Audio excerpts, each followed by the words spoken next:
welcome to the Breakroom, a special D23 Saturday edition. We're all in our grays and overcast tones, but don't let that fool you. We are very excited to be here. This is New Rockstars live show, streaming directly from our headquarters here in Los Angeles, from our actual Breakroom. We are reporting today on D23 that is happening right now down in Anaheim. I think as we speak, the cast of Andor is on stage. That's right. I'm here. I'm my pleasure to be here with Erik, John Costa, Hello. Tom Michelson. Too fast for the lower thirds. Sorry about that.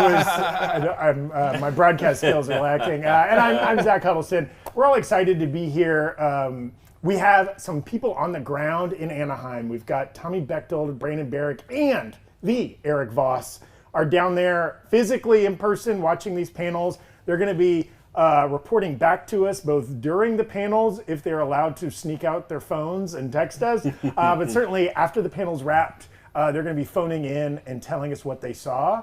Obviously, any trailers, footage that gets released to the public while the panels are taking place, we're going to show those, react to them, lose our minds. Anything that gets tweeted out or reported while things are going on, we'll be reporting on those live to you. There's no place you can stream this or watch this. You have to stare at our mugs while we drink from these mugs, okay? Yeah. Cheers. Cheers. Speaking of which, you can buy these mugs at newrockstarsmerch.com with lots of other great merch. Okay, but real quick, as we get hyped for it, the things we're thinking we're going to see today, right? And again, we know we're getting Kevin Feige on stage talking Marvel. Hollywood Reporter said there's going to be casting announcements, there's going to be big news dropped. And they said footage. Now, we don't know if that's going to be footage shown just to people inside the building, which, you know, again, we'll have people reporting on that stuff after the panel, all the exclusive footage. But I'm hoping we get a little bit of footage for us. At Star Wars Celebration, they did show some Mandalorian footage that is yet to be released to the public. So there might be some stuff that they show that they don't release. But again, we'll have Brandon and Tommy to report on that. We also know it's already started. We're getting Lucasfilm announcements. Absolutely. And in between, we're getting 20th Century announcements, formerly known as Fox. Probably be some Avatar news, maybe some other big news. Jones 5. Indiana Jones 5, maybe Alien news, maybe Predator news. We don't know. All kinds of stuff could come out there. There's a lot of great franchises from that studio as well, all under the Disney umbrella. But real quick, the biggest things we're anticipating getting today, Fantastic Four. Yeah. Casting. And we already know the cast is Erik, Yes. John, Tommy, and I Zach. am the thing. I'll be Ben Grimm. I'll be Sue Storm. I'll be Johnny Storm. They're gonna try again with the black Johnny Storm. Yes, See how it goes. but I'll be the much second better time. than Michael B. Jordan for sure. I'll be Greg Storm, their uncle that does their taxes and things like that. But, Reed Richards off in space somewhere, nowhere to be found. no powers. Reed Richards is a bowl of spaghetti right now. The world's sauciest man. But the rumors have been flying around the internet about casting for that, right? We don't have a director confirmed. Again, big speculation that Matt Shakman, director of WandaVision, might be announced there today.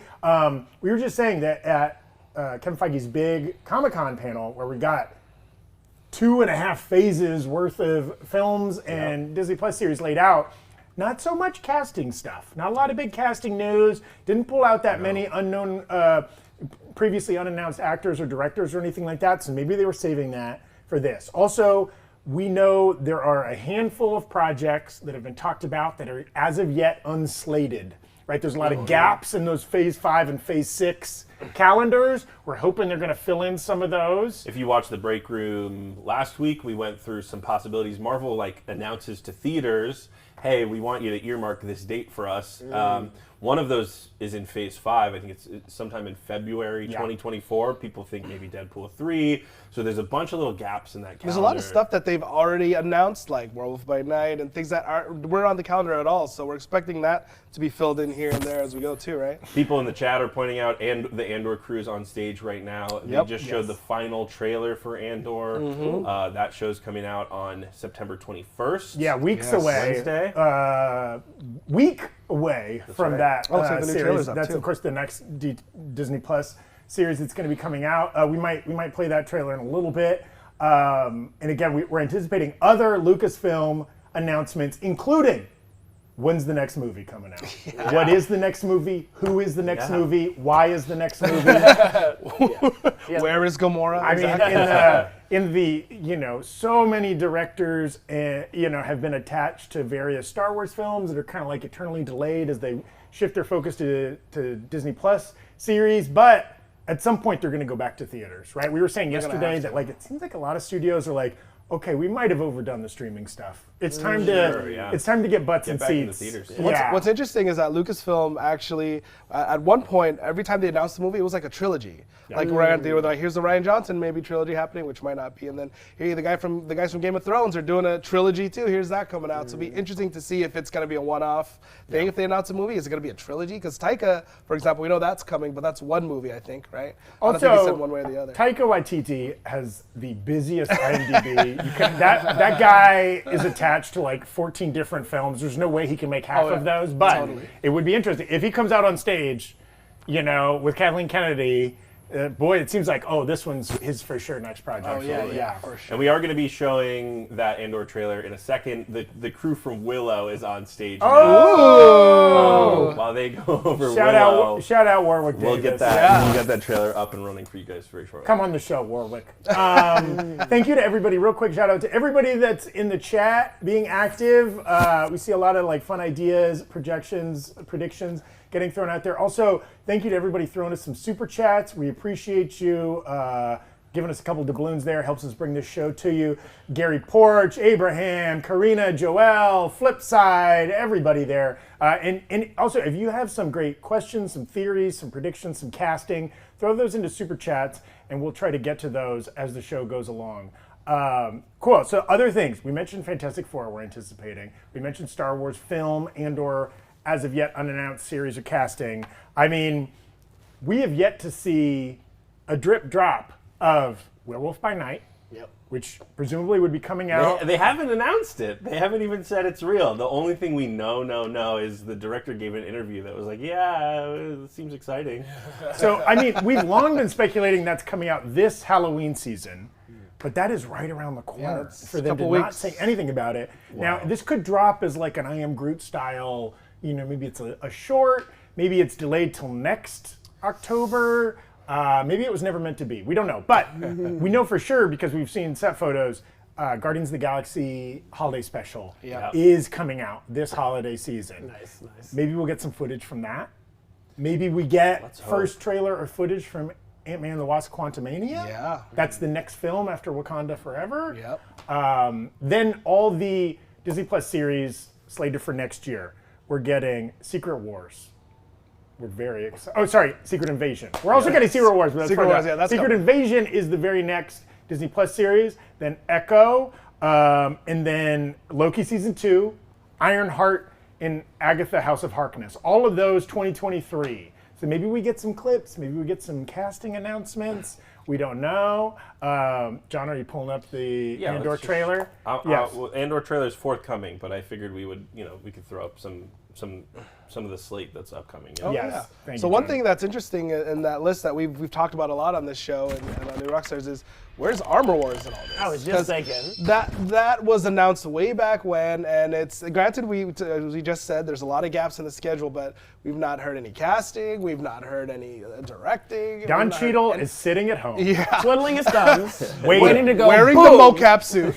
Boom, looking for this. Yeah. Tommy must have just broken into the stream. I accidentally triggered the mandatory fun graphics. So that's what a tease, John! What a tease! I'm sure he'll love that. He felt it. My iPad days are numbered. I'm not allowed to press buttons anymore. Again, a couple people asking what we think the order of these presentations. We know these three studios are going to present their stuff.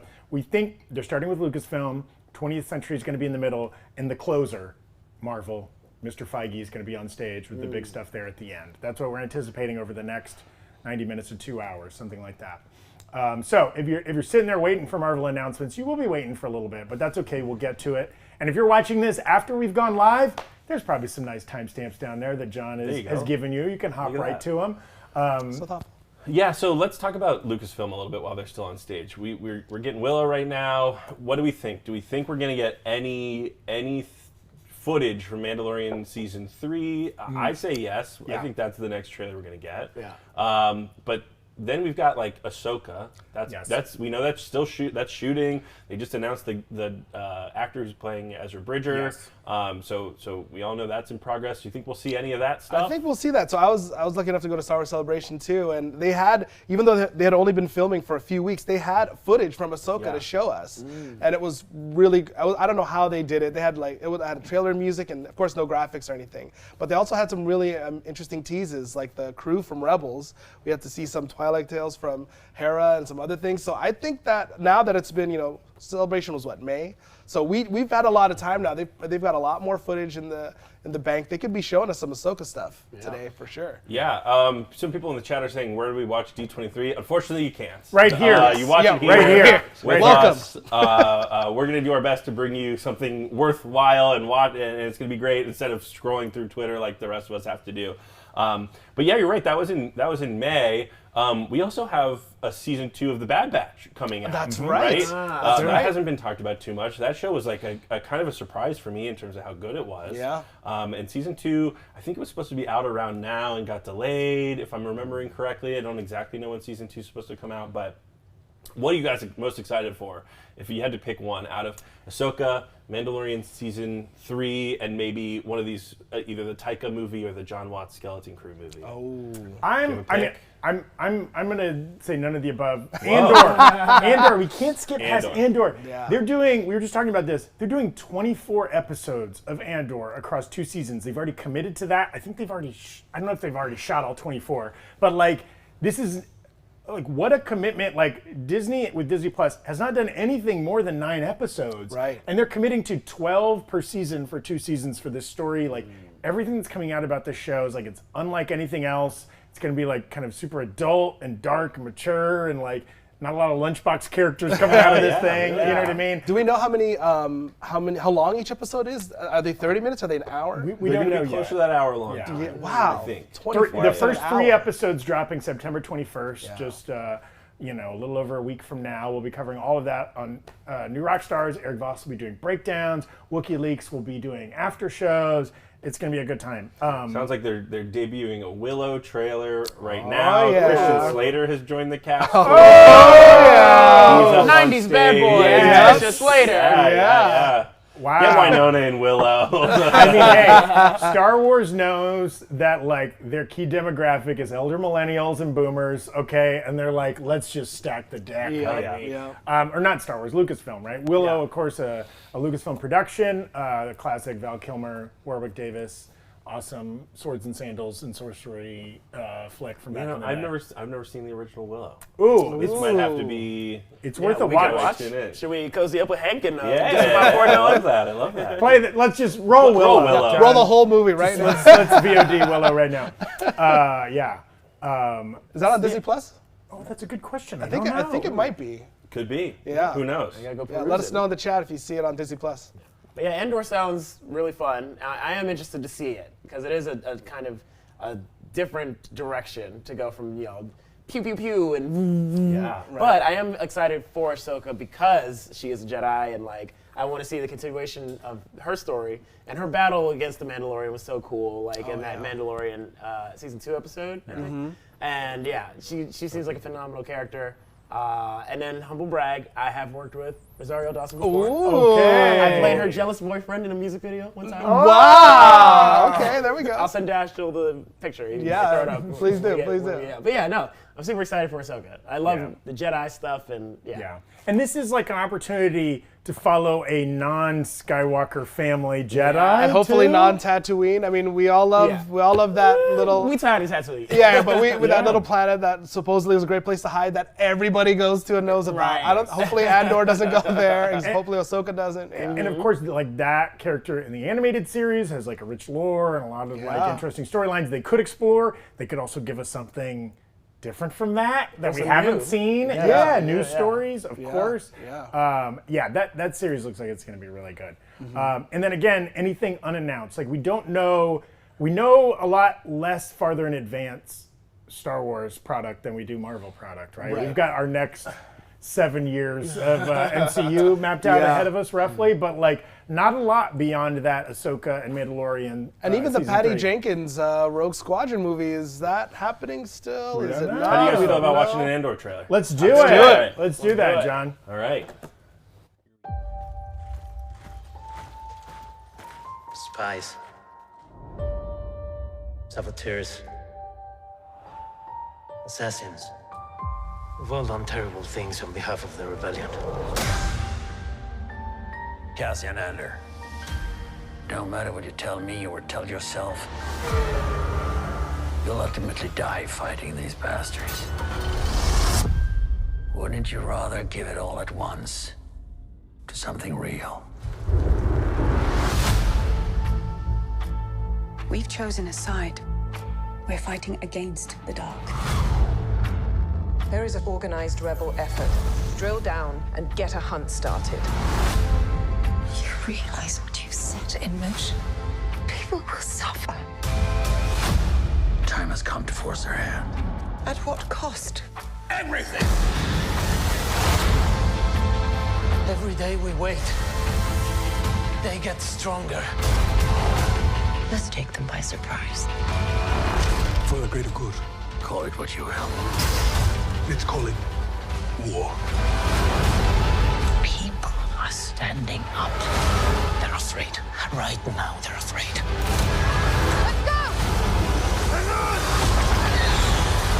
Star Wars Andor, 3-episode premiere, streaming September 21st. You know what? You know what I miss from Star Wars a little bit is like the pure rage that certain characters have.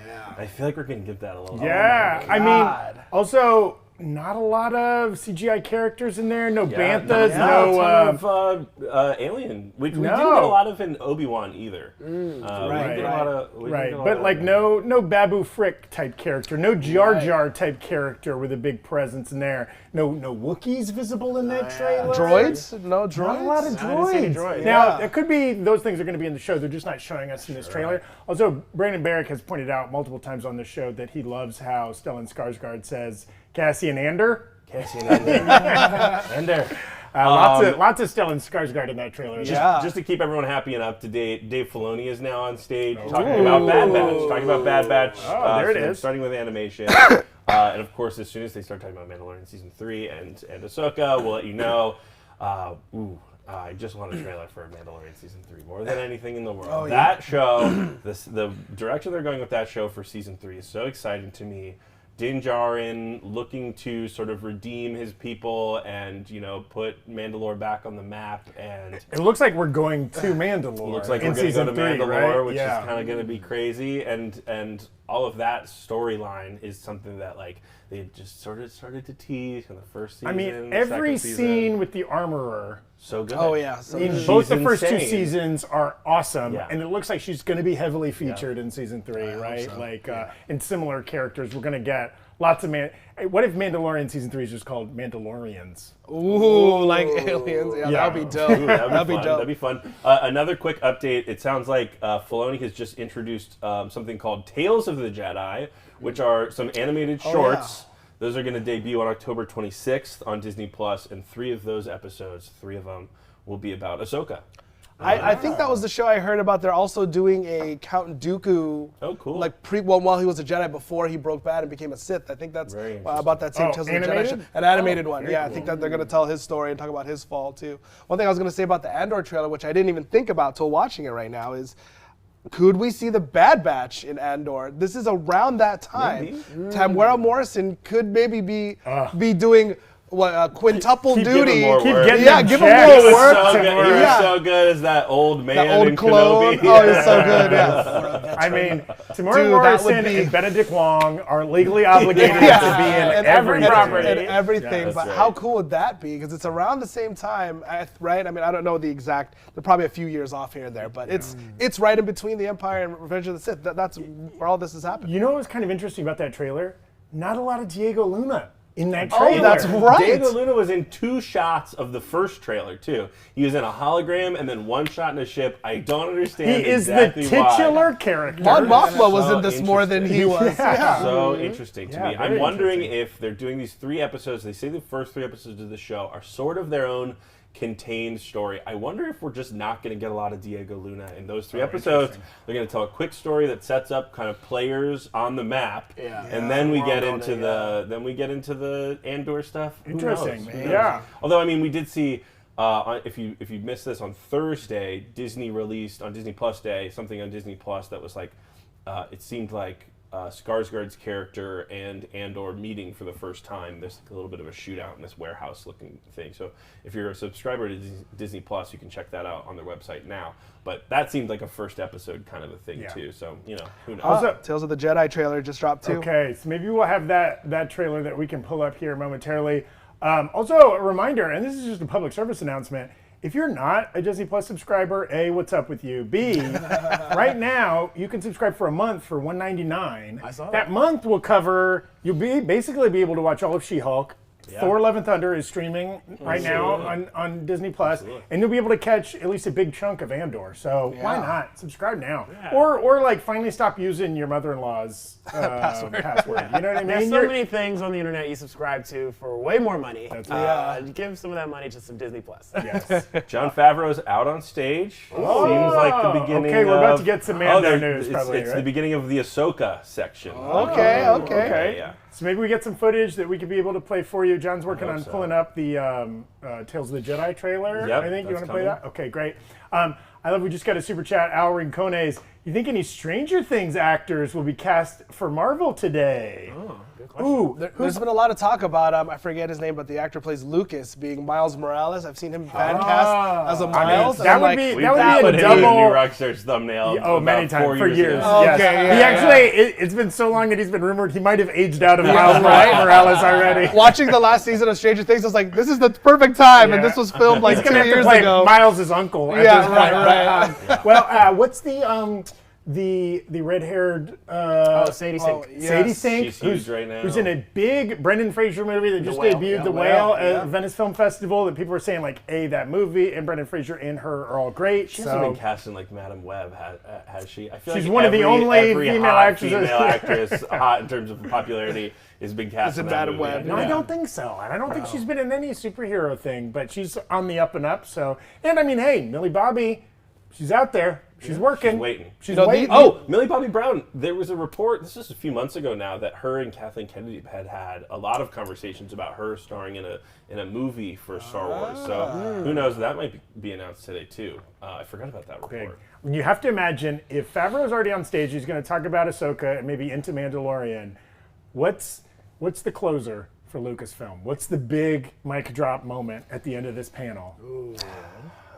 I think they roll out either John Watts or Taika Waititi and talk about their film. It's got to be Or a Jude film. Law coming out Jude for Law. Skeleton Crew. Yeah. Something big like that. Or they announce a Chewbacca movie. And that's our return to cinema. That's the Taika movie.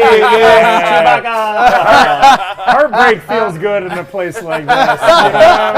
I do like Joseph Serrano in the chat says, I'm fan casting 11 as Professor X. Similar kind of Shaved power head, set. Brain powers. Set the internet on fire there, Joseph. Yeah, great. Okay, John, are we ready to? Can we roll trailer? I'm not sure. I've got to get word from our man behind the scenes. Okay, we're still working on it, but we'll bring that to you as soon as we're able. What I do have is a new title card for Ahsoka. Let me pull that up. Nice. And then do we want to do maybe a quick recap since Yes. it's been about 30 minutes since we started? Yeah, absolutely. In fact, we can go ahead and start that as John works on this. So, again, so far we've only had the Lucasfilm panel is currently ongoing. We know next we're getting a 20th century panel, and then we're closing with a Marvel panel, probably getting big announcements in all three. We saw a pretty cool Andor trailer that we've already played. They announced Tales of the Jedi. Tales of the Jedi, Animated show. a limited series animated show. Which, real quick, what a nice thing about Disney Plus, right? for the first time in their kind of history, they no longer have to make, if they have content that doesn't make sense for a theater or for a full season or multiple season arc on a network, right? Like if you just want to do I Am Groot and drop like 5 little mini episodes, or you just want to have like 3 little mini episode animated things, Tales of the Jedi, setting up Ahsoka, why not? You get to drop them on your service and be fun for the fans. Yeah. Great. Yeah. All right, we got the trailer loaded. We got it ready to go. Reminder: this is a 6-episode shorts, and so that's coming out October. Everywhere there is life, but you must face death. Honor it. Do not fear it. Jedi. Ahsoka is Jedi.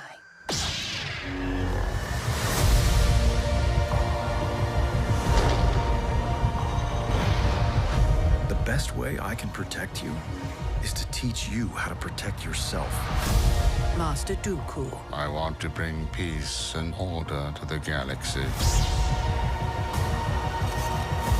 Master, stop! It is the only way you will truly have victory. My Padawan. Again. Again.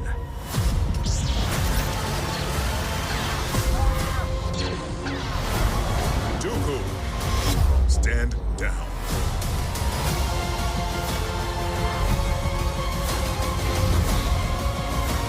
I'm tired of fighting. I've been warning them about the coming darkness. Let's hope all that training pays off.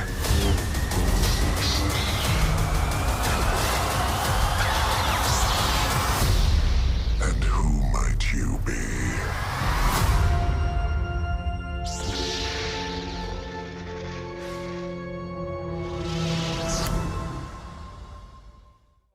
All right. Okay. Whoa. Tom was popping off during that trailer. Whoa. Tell us some of the incredible things. Hold on, let me change my pants real quick. 'Cause, that was pretty. Keep them on, my dude. Keep them on. Change to my brown pants. We are your Padawans. Yeah. And real fast before we recap that really quickly, I just want to let everyone know John Watts is on stage now talking about Skeleton Crew. There we go. As the news about that trickles in, we'll keep you posted. But Tom. Okay. Yeah, let's get a into couple just quick, because I just saw this, like you all for the first time. A couple of things. That was young Count Dooku with his blue saber. So there is... And 2 different unbearded and bearded versions Yes. of him and masked versions of him, right? No, Or that was someone else, I think. Oh, wow. That's a Okay. new character. That was a double-edged new lightsaber villain. And when he said, "Who might you be to Ahsoka?" I think that's what everyone else would say. Well, who are you supposed to be? His mask looks similar to in Knights of the Old Republic. There's a character, Darth Revan, I think, who has that. But I think that's obviously not him because it's happening during the Clone Wars. So this show, as we could see, was happening right in the middle of the Clone Wars, specifically early Clone Wars animated show and Attack of the Clones era. Because we saw Anakin had the short hair, we saw there was younger Ahsoka with the green, double Alive lightsaber. Mace Windu. Alive Mace Windu, and we saw young Qui-Gon Jinn, Count Dooku's Padawan, and that's who he was talking to in there. So there was so much. Rex, we saw Rex in there. There was a lot of Star Wars in that trailer, if you didn't notice. But yeah, those are some of the quick call-outs that I noticed in particular. People in the chat are saying that might be the 6th brother, an Inquisitor. Also, Tom did notice as well the trailer was playing Yaddle. Yes, We've Yaddle. got Baby Ahsoka was Yaddle, there, the looking other, cute. which is interesting that they're bringing her back because the Grogu was supposed to be the first of this species since Yoda went, but really Yaddle was on the Jedi Council in the Phantom Menace. She's never had any lines. Yeah, she just sat there. Yeah. So there. Everyone has questions. Yeah, maybe she's the one who's going to be related to Grogu in some way. New Rockstars has made a thumbnail that is Yoda F's. Yaddle? That little piece together, it sort of made me think that those people at Lucasfilm wanted to make another season of Clone Wars, but they had sort of closed the book on that show, and they just wanted to kind of get everyone back together. And they were like, here's a place that we didn't get to explore that much that we wish we could have covered on that show. So it feels like maybe another spiritual successor to that show. And one thing really interesting I saw is that they said from the creators of the Clone Wars and the Bad Batch, but they did not say Rebels, which is notoriously a Disney, like Disney was the one who put the axe on the Clone Wars and said, we're going to start this new animated show and it's going to be Rebels. And that show took a while to gain their fandom, but it was interesting to see that they didn't even name drop that. They were specifically trying to tie it into the Dave Filoni universe of Star Wars characters. So that's interesting. And they had Filoni out on stage to introduce this. He's They did. clearly the guiding hand. I mean, they squeezed a lot into that little teaser. And again, it's not like a full season of a show. Yeah, either. six It's a couple shorts. Six right? shorts. So I want to quickly pivot us to Okay. Skeleton Crew. Do it. Right. John Favreau was on stage, and this is what he had to say about John Favreau or John Watts? Favreau was on Okay. stage. This is what he had to say about John Watts. He said, "I've been lucky enough to be an actor in the 3 latest Spider-Man films." This is John Favreau. He said, "When I was working on them, I was working a lot with John Watts, who's the director of the Spider-Man movies." And he says, and I happened to mention to him that it was super fun working on Star Wars, and he was having a blast. And Favreau told Watts that he should come out and direct an episode of The Mandalorian or something like that. We've seen Bryce Dallas Howard do an episode. Peyton Reed did an episode. Robert so Rodriguez. They kind of grabbed their buddies to direct these shows. And then Watts said, he responded that he had a fully fleshed out idea of what that project was and who it should be. And he said, I don't want to do an episode, right? I want to do my own project. So then they brought John Watts out and Chris Ford, who maybe is one of the writers or something, to talk about Skeleton Crew. Watts says, it's an entirely new story that we're excited to tell you. And then they showed this image. Dashel, if we could pull that up. Jude Law in some kind of... I don't know if that's perfect in costume, but then, yeah, some kids there in the background. So no trailer. We didn't get a trailer. This is the image that we got. Interesting. On the left of that little orb coming out is the door guard. That, like the thing that comes out of the wall at Jabba's palace and also in Mandalorian. Yes, so he's probably going into some shady underground layer there. And this show and some of the casting has been announced. Right, that it is Jude Law and some kids. Yep. It's got like a Goonies energy or something like that. They said Amblin. So Amblin. Maybe this is where the energy. Stranger Kids things are showing up. Yeah, all of them, Just the whole make it a cast. spiritual successor. Yeah. And so now the Mandalorian crew is on stage. So when we get news or a trailer about that, we'll bring that to you. I love to see properties do crossovers. So it's nice to see a Kree from the MCU in the Lucasfilm universe. This warms my heart. Confirmed. Yes, confirmed. Yeah. The Kree are in the Star Wars universe. Yes. They're one of the It's a aliens. big, wide universe. Real quick shout out to Kay Silva who sent in a super chat. Do not sleep on Tales, referring to Tales of the Jedi. Saw the first short at Celebration. It's next level. Yes. John saw that too and was equally as jazzed. Absolutely. Yeah, that was a great little teaser. We also got this title treatment for Skeleton Crew. That looks very retro, kind of 1980s VHS cover kind of looking thing. It's also interesting. I mean, just from the title and that image and what we know about this series, right? Doesn't it feel like Jude Law and a bunch of kids have to man a warship, fight a battle, something like that, right? Yeah. Skeleton Crew in the parlance of our times means like, oh, the regular people aren't here. Yep. We're running. It's the This is a holidays. bare Skeleton Crew. No, how dare you, John? This is the A team. This is the A team. Maybe A minus. We are not designated survivors. We are the starting 5. Yes, you're right. We're the Fantastic Four right here. Yeah, that is. Yeah, so you can see that being like, which again is like great to like recapture the youth of, those initial trilogy films where all those actors are so young. That looks like it's gonna be really cool. Now, one of the directors for Mandalorian Season 3, Rick Famuyiwa, is on stage right now. If you're familiar, his great movie Dope was so much fun. He directed some episodes of The Chi, which is a cool show. He's on stage. He's going to do some episodes of Mandalorian Season 3. Here's what he had to say. He said, "This has been a dream of mine since I first saw Star Wars, which was the first film I ever saw in the movie theater." I think that's true for a lot of us. He says he went to USC Film School because of George Lucas. And then he introduced the cast of The Mandalorian. Katie Sackhoff is there. Giancarlo Esposito is there. Pedro Pascal. Everyone's doing a little reunion, little hugs. So hopefully we get some footage of that soon. He's done some of the coolest episodes of The Mandalorian. I think his first episode was in season 1 when he's fighting the Mudhorn. I think he directed that one. I'm not sure if he directed the Prison Break one, but he's done several. I mean, him and Deborah Chow and John Favreau, they've all kind of taken turns, and Bryce Dallas Howard. So he's done some of the cool. I mean, they're all great episodes, but he's done some of the really cool ones. Also, the USC Film School Army rolls deep. Okay, Ryan Coogler, George Lucas, Spielberg's in that crew.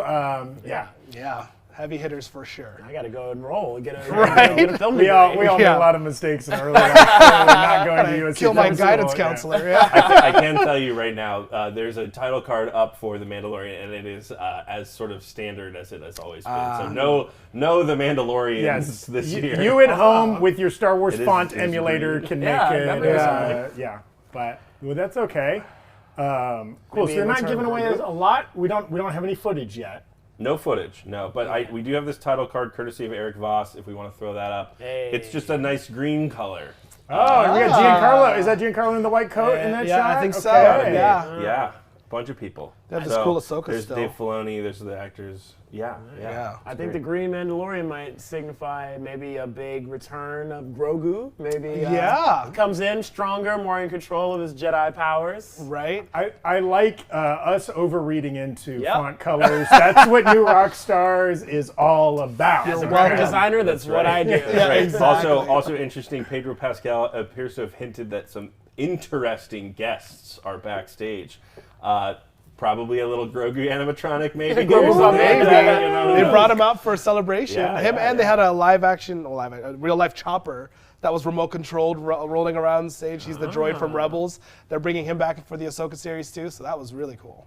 Or maybe he's just like talking about some PAs that he's a big fan of, who knows? Yeah. Or like maybe Keanu's roaming the halls, or Jodie Comer, or any of the other big actors that have been hinted at. Denzel could be back there. We don't know. Some of them might be coming up multiple times. Like if this was happening when Captain Marvel was coming out, we'd have Jude Law coming out for this and for Marvel later. So Stellan Skarsgård in Andor and Dr. Eric Selvig in the MCU. So we might be having the people come out multiple times. And Juan Carlo might be coming back out later as a fan cast come true for Xavier. Right? Ooh, he's gonna have to fight Millie Bobby Brown for it. That's true. That's true. But she has the powers, so that's true. That's true.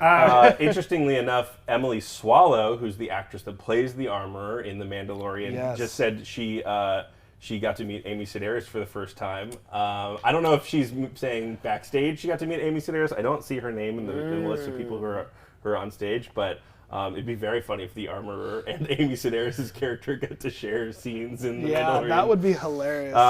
Swallow also talks about the first few episodes where the actors were trying to find a new language of these helmeted characters, right? I guess it's probably hard to act, with just a helmet on.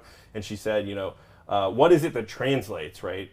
What kind of movement are you reading? What emotions are you reading? It was really a collaborative effort. What I quickly learned for the armorer was that less is more, right? She's kind of an imposing figure, right? Mm-hmm. And doing a bunch of crazy movements. And not only that, like barely intonating with her voice. She's like pretty dry with what she says, but it makes it like land that much more. And I'll say, one of the things I love about the armorer is that her turn from like a protagonist to an antagonist was really subtle and really well done. She was sort of like helping Din Djarin in the beginning, was like, oh, here's, all of the things that you need to make my armor. She's like, I got you, fam. And then over time, she's like, if you take your helmet off, I'm going to kill you. Yeah. Well, these have you had it removed? Yeah. These are zealots, right? These Yes. are religious zealots, and that can be good or bad depending on where you stand in their zealotry. Yeah. And in this new season, as Heath Ledger's Joker taught us from that first scene with the bank robbery, just a simple head tilt with your helmet on or mask on is the creepiest thing in the world. Yeah. Now, whether against their will or with their will, what are the odds we see a different Mandalorian's face this season? We've gotten just the briefest glimpse of Din Djarin's unhelmeted dome. Will we see any other Mandalorian? Well, they have Sabine Wren has been cast in the Ahsoka show. Nicolette, I forget her last name, but yeah. So maybe she could be just like Ahsoka showed up. Maybe she could show up. Maybe people in her family from the animated show could show up. So I think so. And I guess it goes without saying, Katie Sackhoff and that whole band of Mandalorians, they don't wear helmets. They're kind of like beyond that craziness. So like obviously there will be some there were Mandalorians. Yeah, right, exactly. Yeah. Hey, we keep kosher when we can. It's not that big of a deal. Cheeseburger. Yeah. Bacon burger here and there. Yeah. Giancarlo Esposito is now up on stage. I gotta think they're going to be debuting a trailer here in a minute. He said very cute. He said, "You have something I want," referring to the audience at D23 and their love of Star Wars. He's hamming it up a little bit, and then he said, "It's the hero and the heroine's journey that matters." And so, I think everyone's sort of looking forward to what we hope is a more streamlined story for The Mandalorian Season 3, right? In Seasons 1 and 2, it was a little piecemeal. We would have these sort of like video game side quest episodes every now and then. And they're also setting up other series. Yeah. They needed to set up Boba Fett. They needed to set up Ahsoka, right? Yeah. Absolutely. So, interesting. Maybe they'll focus this Also, if you're like a big studio head, get Giancarlo in all your franchises. The dude is a blast on stage at any kind of announcement. Okay, nobody has more fun than Giancarlo at any event. Sure. Yeah. And those first 2 seasons of The Mandalorian really reminded me of like Hercules and Xena back in the day. Those like adventure, adventure of the week. I got to do a thing, but I got to help this person out to get to my ultimate goal. Like, and that's what really drew me into The Mandalorian at first when it came out a couple years ago. And that's a tough balancing act because it could easily become filler, and that's what you don't want. And so that was again, The Mandalorian was so great because there was very, very little filler, if any at all. That some could argue. So hopefully in Season 3 they keep that up. Yeah. Absolutely. While seemingly like expanding like the intensity, right? Where it's less like defeat a mudhorn and more like save your planet or your entire culture or whatever, right? Something big going on. Yeah. Very interesting. Jon Favreau has referred to Ahsoka as Dave Filoni's magnum opus. I don't know if that means Filoni's going to be stepping away from Star Wars anytime soon, or if it's just like the culmination of everything Filoni's been working on. This is the greatest thing he's done. Imagine it's the latter because he lives and breathes Star Wars. Like he's been a fan since before he was ever a part of it, and getting to work with this obviously he's mentioned a lot of times before is his dream come true. And I think they're still grooming him to eventually be the Kevin Feige of the Star Wars Lucasfilm universe. Someone already has that job, but when Kathleen Kennedy doesn't anymore, I'm sure they're going to be quick to bring him in. We also have a quick image from the Ahsoka show. That looks pretty fun. I love those lightsabers. I love them. That almost looks like the similar shot from that episode with the where she was fighting the magistrate with the Beskar spear. Sure. Yeah. I've been to a rave where a person was dressed up just like that. Instead of rainbow glow sticks. Invite me next time. Tubes. I want to go see. Real quick, want to shout out a couple super chatters. Storm Cutie 18. I'm most excited for any mutant announcement. Same, Storm, same. Nolan Wins 1027. Give me Fantastic Four or give me death. Step back from that ledge, my friends. But I think we're going to get it, so you don't have to worry about getting death. True. And then Hannah King from Canada coming in. As excited as I am for the Marvel announcements in Star Wars, I'm even more excited for the Mufasa the Lion King announcement. That was we got about some of those yesterday. Disney announcements? Can we do a quick recap? So just Disney films in general. They had their panel yesterday, and now it's a little outside of the realm of normal New Rockstars content, but can we do a quick recap of some of the things that were announced there? Let's talk about it. This had been rumored, but this is basically a live-action Lion King kind of spin-off. It's a Mufasa origin story done in the style of the live-action Lion King from a couple years ago with Donald Glover and Beyonce and everybody. Directed by Barry Jenkins, who has not had a miss, in my opinion. He's been a great director of Moonlight, director of Amazon's Underground Railroad series, which was brutal and fun and great. And he also directed If Beale Street Can Talk.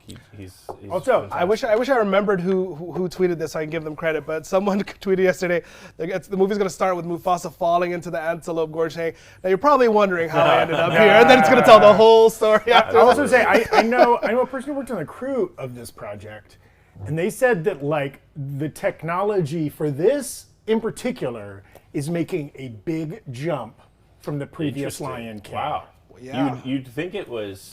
It was obviously already pretty advanced. For all the faults of that first live action Lion King, and visually that was Jon Favreau directed that. Yeah, visually it was impeccable, right? He sort of famously was like, there's one shot that we actually filmed.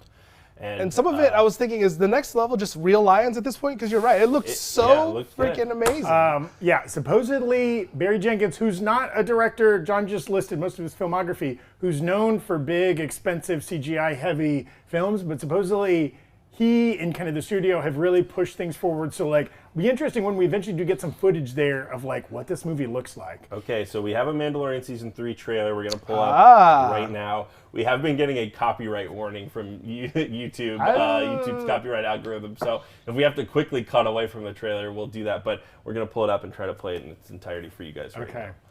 It's not ready yet, but Okay, not Dashiell's quite ready. furiously in the back trying It to. will be. Thank trying you, to get off-screen it to go. producer Dashiell there doing the Lord's work. Also, so other projects that were announced yesterday, I believe a Peter Pan film was announced, a live-action Snow White. Yep. Yeah. And was so announced. these are similar to the other live action like Beauty and the Beast and Aladdin. These are retellings of the original Right. animated movies, right? I think so. Of course, Mufasa's we the had- only new prequel type Right, thing, right? right. There was a trailer for Disenchanted, which is the Enchanted sequel, I didn't know that's what and it a was trailer for Hocus Pocus 2, Yes. which is coming out Coming this out soon. October. Yeah. Little Mermaid, live-action Little Mermaid. They I even think had a they teaser, also- yep. Yeah, That got got a a teaser trailer. for that. So a lot of fun stuff. They lot of also fun. announced, if you guys are local to Los Angeles, Avengers Campus here in, well, I guess in Anaheim is getting expanded. They're adding a new ride to didn't that know park. that. Really? Yeah, they're adding a new ride to that park. They sort of previously said that was in the plans back in 2019 when it was supposed to launch until the pandemic happened. But they've now sort of confirmed, like, hey, yeah, we're moving forward with this plan in the park. So we don't know exactly what that's going to be, but I wonder if it's going to expand like into a new area or if they're going to eat up some of the existing. Because I think there's no more Avengers real estate left at the park park. heads Last time I will was tell there. you. I think it's going to expand sort of back behind where Mission Breakout is. And there's a okay. little parking lot area back there yes, that yes. they're going to go into. Brandon, we're here. He Yeah, can yeah, tell yeah. us. Brandon Barrick will be reporting back. He's going to the Parks panel, I think, that is tomorrow. I think he's trying to go to that. So maybe he'll have other park news, which again, especially when it comes to Avengers Campus, is close enough to our wheelhouse. So we're happy to talk about it. So while we wait for the Mandalorian trailer, which we're pulling up right this instant, they have moved on to 20th Century Films and a little Indiana Jones 5. So they've got James Mangold up on stage, who's directing the newest Indiana Jones movie. Indy's back. Indy's back. And I don't know, maybe we'll see some footage from that. Maybe we'll see some. Because that's done filming, right? Yeah, that's done. I mean, right? The Indy 5. I'm not totally sure, to be honest with Well, you. maybe we'll they did do a little bit. You were at Celebration. I don't know if you saw. They brought Harrison Ford That's out. right, And that's John right. Williams Yeah, was yeah. there. They showed us an image of Indiana Jones 5. So yeah, presumably they're either shooting or wrapped. Yeah, right? yeah. They must be close to the wrap if they're not already. Yeah. Yeah. Very exciting. Very cool. A couple quick super chats we want to shout out. Ricky Lee, who do you want to see as part of the Fantastic Four? That's one of the big questions of the day, Ricky. We've been speculating. You know, there's rumors out there about Jodie Comer as Sue Storm. There's rumors. What are the other? John Boyega was rumored. John Boyega. Could he I mean, be? Yeah. Obviously, John Torch? Krasinski is front and center as Reed Richards. We don't know. Was that just an 838 little gimmicky cameo? And I'll be surprised if it's John Krasinski as Mr. Fantastic and not Emily Blunt. Not Emily as Blunt, Sue and Storm. it'll be Jodie Comer. I'll be kind of surprised if they do that, but who knows? They can do whatever they want. And yeah, maybe John Krasinski's just spaghetti 838 at this point. Who are your guesses for Ben Grimm? Yes. It depends if they're gonna go CG or if they're gonna go suit. Because if they're gonna go They're going CG, CG. like they could easily do. I was wondering. I always wish they did a little bit of mix, like the force perspective, like in Lord of the Rings. But you have a guy maybe in a suit where it looks real, but then have him just be actual large. Because sometimes the CG, if it's not there, it'll take you out of it. Well, I'll go off of that. Like, maybe a lot of that will depend on what director is announced for Fantastic Four. If it's a director that's known for lots of practical effects, right? Like, maybe they do try to make something like that work. Because as much as, like, Michael Chiklis was trying his best. Oh, yeah. You know what I mean? But it's tough in a big, thick foam suit. What's that? We got the Mandalorian Okay, trailer here we out, go. so we'll let's come just back take to a look. this, We'll talk- yeah, Ricky. Fantastic Four. We're going to watch this Mandalorian trailer. Definitely getting demonetized. But you know what? It's worth it to bring it to you. do it for you guys. This is the one that you saved? You are as its father. A clan of two.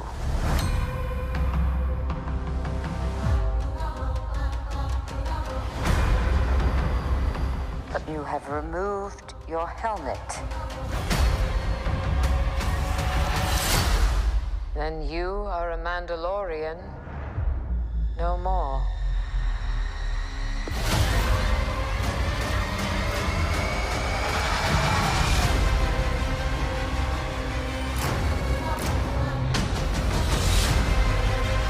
Your cult fractured our people. Where were you then?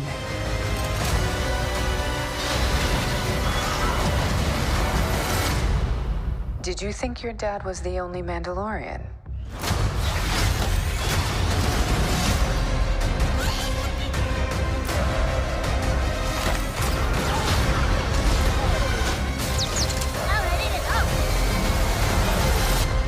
All right, kid.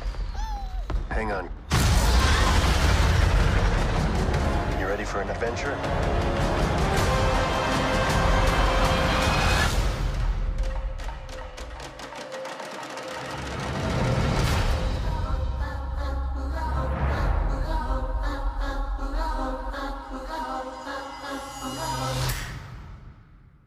I hope sooner than that. Oh my gosh. I told y'all Grogu was coming back. Baby. It looks so good. We get a little taste of Mandalorian there, a million Mandalorian people in their armor. Maybe some Mando on Mando battle action. Wait, I was like, Mando what action? Some helmets getting real close. Yeah. Carl Weathers is back. Yep. Carl Weathers, Babu Frick. Babu. Peli Mogo and R5 from Peli Mogo showing up. I mean, all our familiar faces there. I gotta say, they've done an incredible job of creating new characters in this world that we care about, right? I feel like Star Wars has really struggled with creating characters that are not Han, Luke, Leia, Chewie, etc., and having us really, really care about them. But I got a little misty watching that trailer. I was so. I mean, it was like when Grogu and Din Djarin were in the little speeder or in the ship and saying like, "You ready for an adventure?" I was like, "I am ready." That's what we want. That's what we want. The little guy in his lap and them just cruising into some adventure. Yes. One of the coolest things about this particular trailer that is, don't get me wrong, I loved the previous seasons, but season 2, about like a third of it wasn't even about Din or Grogu. It was about Luke and about a whole bunch and Ahsoka. And so this one, it seems like it's more contained. It's more their story and it's their adventure. And it'd be cool to see a full season fleshed out where we're not having to sidestep to go talk about other stuff, which we all love and which was great. But it'd be cool to get to see them have their own adventure in this. So by the way, really it should be known, India they've shown a clip from Indy 5. Okay. It doesn't seem like we're gonna get this one, but if we do, we'll pull it as soon as we can. But it seems like that one's just gonna be for Celebration audiences or excuse me, D23 audiences. And just so you know, we're gonna have Tommy Bechtold, Brandon Barrick, we might have Eric Voss, we might have Coy Jandro kind of reporting to us live after the panel, so they'll describe exactly what's happening in these clips if we don't get to see the footage. So we'll let you know as soon as we have more information about that. Real quick, Janice, Julie's in the super chat, Brendan Fraser as the Thing. He's making a comeback. It is a Brandon-assance right now. I don't hate that idea. That's pretty good. And I'll just quickly describe sort of what people got to see in that Indiana Jones clip, if you don't mind. They say we see a desert scene, an underwater scene, which is I think new for Indiana Jones. Yeah. And even a classroom scene. So we're back at university, and then they hear Indiana Jones say, "I've come to believe it's not so much what you believe, it's how." This doesn't make sense. It's how you believe it. How hard you believe it. Maybe great. And we hear the famous theme slowed down a bit, classic 2022 trailer right there, intercut with a lot of very actiony scenes, including Indiana Jones riding a horse on a subway track this time instead of regular train tracks. Maybe a little homage to the beginning of Last Crusade movie. Yeah, Last Crusade. Also, apparently, a lot of people in the chat saying Harrison Ford crying on stage. Oh, getting emotional. Now, are we sure he wasn't maced? Are we sure he didn't cut some onions? We don't know, but we assume he's getting emotional really interesting. because, like, Phoebe Waller-Bridge is going to be in this film, and it sounds like James Mangold has described her as the foil to Harrison Ford to Indiana Jones in this movie. She's the villain? I don't know. Foil it could be could be, yes. Foil is an There's a interesting little term. that's like Sean Connery in Last Crusade, right? It's technically his foil, though they're both kind of on the same side of good and evil there. Yeah. So hearing about that subway, I'm curious. I'm horrible at math, but where are we in the timeline now, right? Because Indiana Jones is in the 30s in the original math ones, doesn't right? work out. So Tom, where is he? This would be like the 70s, 60s, like 60s or 70s? The last time, Kingdom of the Crystal Skull, we had gone forward. It was firmly into the like late 50s, mid to late 50s. You know, Because there's still Nazis running around. They were still Nazis, but it was obviously like post-war, I think, right? And obviously, if we're just following the age of Harrison Ford, this would be, I mean, it's literally 2022 then. Yeah, it'd be 40 years after the first film is set, right? Like, so it would be the 60s or 70s. But whatever. Kathleen Kennedy has left the stage. That seems like the 1957? 57 was Crystal Skull. Okay. So Thanks, Nacho. Thanks, Dad. And someone in the comments says it's in 1969 in Indiana Jones 5. Maybe. Maybe. Sure. Hey, Give me that 69 Kathleen Kennedy is off the stage, and it is time for Marvel. Whoa, we're jumping straight to Marvel. I don't know if we're 20th going to century. do what we're going to get from 20th century today. We were hoping to take a little bathroom break during the 20th century. To be honest with you, Avatar sounds fun, but no rest.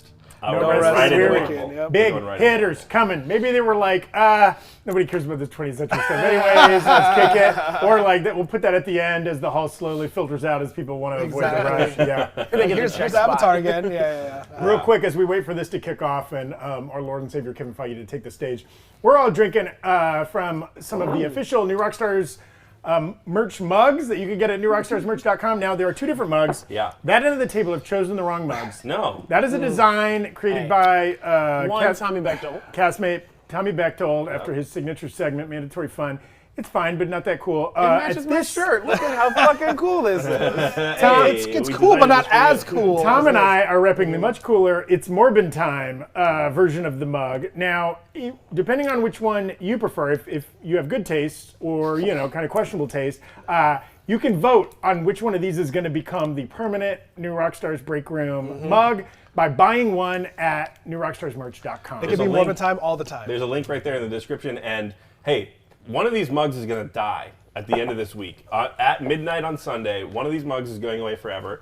And based on yesterday's show, we learned that the Morbin Time mug is lagging behind just a little bit. So if you want a chance to get an It's Morbin Time mug, which is maybe the best mug I've ever heard of in my entire life, you only have until maybe Sunday to buy this mug until it maybe goes away forever, because the Mandatory Fun mug, it is going to win. mug. Yeah, this is going to the be right mug. dead stock real soon. If Zach's mug doesn't get picked, he's already promised to go and break each of the remaining ones himself. That's So right. This is Super your last limited. chance. Also, yes. I questioned some of the tallying. I heard Dominion voting was running some of the numbers. That's a good point. That's a good point. Hey, so Kevin Feige is on stage, and this is fun. This is a little fan movement from Kevin Feige. He says, "I'm a little shell-shocked. We just saw some Indiana Jones footage. Holy Toledo." A good reminder that so many of these people working at these companies are fans just like us. Yeah. Absolutely. You got to be. Real quick, let's recap what we're anticipating here. From most, we're about to see it to farthest out in the future, right? We might get some more Wakanda Forever stuff. That's the next movie. That's the next project. They had a big presence at Comic-Con. We got a lot there, but we could get a little bit more today. And then after that, right, the next film, Ant-Man and the Wasp: Quantumania. We've seen nothing from that. So we might get some footage, maybe Just an a early poster. teaser, a trailer. We've only seen a poster. And then films next year. We're getting 4 movies on the docket next year in order: Quantumania, Guardians 3. Now we saw on Twitter James Gunn is not going to be there, but that doesn't mean they won't. Dave Bautista might not roll in there. Your Pratts, your Zaldanas. We don't know. We might see some footage from that. After that, the next film, late summer 2023, The Marvels. Okay, heavy tease there at the end of Miss Marvel. We know they're working on that film. Maybe we get a little footage. Maybe, who knows? Tiana Paris just announced she's pregnant. So funny. Hopefully she doesn't do any stunts at D23 or whatever. And then the final film in November of next year, Blade. Yeah, great. I want to tie a bow on the Indiana Jones stuff. Just so you guys know, it's going to come out June 30th, 2023. Next year. It's going to include a little bit of de-aged Harrison Ford. We'll see. Disney's done that well, and they've done it poorly. So we'll see. We'll see. Get the Michael Douglas treatment. Yeah. And roll up Alden Ehrenreich. Okay, right. we know he can do it in Solo. He can do it in. Or is this gonna be like that? What is it? The Irishman, where he's de-aged only like 3 years, and it's like, wait, is he being de-aged at all? Yeah. And then is it happening? Harrison Ford, of course, says it's his last one. So now that Marvel is out, Erik Voss is probably losing his mind. They're doing Rogers the Musical live for the audience. What? Yeah. I mean, probably just that one number, but amazing. Who knows? That's great. Who knows? Maybe they'll announce that it's coming to Disneyland. And real quick, you quickly mentioned Zoe Saldana. I bet the farm she's there because Guardians 3 and Avatar. Yeah. So my gosh, you're right. Anyway. Good call. You're And that right. actually that could explain maybe why 20th got moved to the end here. Maybe they're just doing a big Avatar. just a little thing, Avatar. right? They're just announcing the next 5 of them. Yeah. Right. 14 of them. And then, real quick, the series that we're getting just next year, just 2023, okay? None of which have we really seen footage, trailers, teasers, anything for. In order, Secret Invasion, coming spring 2023. We don't have an exact date. Maybe we get that today. Maybe we see any footage. Echo, coming shortly after that, kind of spring, early summer. Loki season 2. Okay? Give it to me. Hype. Let's see something. Let's get Hiddleston out there, okay? And then later in 2023, we're getting both Ironheart, which we know they've been filming. They might already be wrapped on that even. And then Agatha, House of Harkness, which other than a couple alternate titles, we know nothing about. Yes. So excited for any of that. And obviously if there's big casting in those other than the leads, that could be a cool thing, right? Like bringing out any cast members for as of yet unannounced for like Blade, for Marvels, right? Would be really cool. And then obviously that's just Phase 5. Oh my gosh. We already just have, next year, That's right? just next year. That's Next just year. 2023. And then going into the following year in Phase 6, right? Like that's when we might get some Fantastic Four news. Both the director hasn't been announced or confirmed in any of the casting. Anything about Secret Wars or Thunderbolts, the big tent poles of that phase, right? We don't know cast, director, or directors have been announced for some of those, but no big casting news yet. And then the big hole in the lineup that everybdy's waiting on. Armor Wars. Oh, okay. yes, we stand hard for Armor Wars. Okay. But then after that, for sure. But somewhere farther down the list, mutants. Are we going to see an X-Men project somewhere on one of these lineups? Deadpool, right? Deadpool along with that, right? Deadpool, yeah. Other than X-Men 97. Other than X-Men 97, which we're pretty sure we're going to see some footage from, including some of the other animated Marvel products like Marvel Zombies, What If Season 2. Yeah. But all those projects that you've named that are just coming out next year, those would be prime real estate to start giving us some casting announcements of who else are going to be filling out this show. I mean, Agatha came out of nowhere for me, I don't know about everyone else, but in WandaVision as a breakout character, they could be introducing our next favorites that we don't even know. The Madison Show. People have been calling for Oh, that's right. Two N's and a Y, but not what you expect. Which, kind of along those lines, right? Like, obviously, Russell Crowe was a big kind of not well-kept surprise in Thor: Love and Thunder. They could have announced him ahead of time. Like, we don't know. Also, like, we don't know. It's been kind of rumored, but I don't know that we've seen confirmation that Echo will have Vincent D'Onofrio's Kingpin. We'll have has been confirmed Charlie Cox's through the trades. I don't know if it's been confirmed by Marvel. Bring him out on stage. We don't know. Also, real quick before it happens, who's the most likely? Kind of like the High Evolutionary coming out in full regalia, right? Who's most likely to come out in costume at this? Easy. Jonathan Majors is Kang. That's a good one.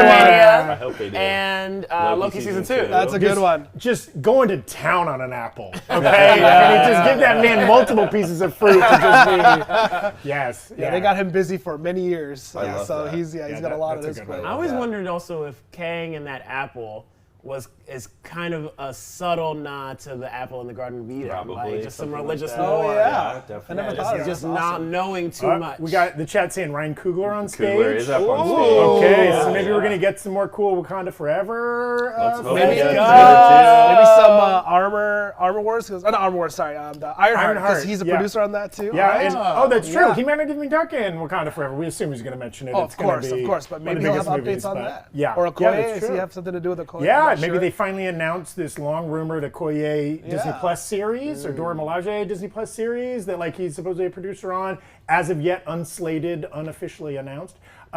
Real quick, call out a couple super chats. Aaron Storm, are you part of the Fantastic Four Storm family? Yeah. First time getting to see Breakroom live. Super stoked to be here for this today. We're super stoked to have you. Again, this is a special Saturday edition because of D23. Normally we're here every weekday, 3 p.m. Pacific, 6 p.m. Eastern, broadcasting live, covering whatever the news of the day is. John? Bad news. Bad news. Exclusive clip being played of Black Panther Wakanda Forever. But we'll have a description for you. That's right. We'll do our best. Tommy Bechtold will do his best to stumble his way through accurately describing this, and we'll be just as hyped to hear him describe it as we would have been to see it. Yeah. Maybe he'll act it out for us, actually. Yeah. That would be even better. Complete with the Wakandan English accent. Exactly.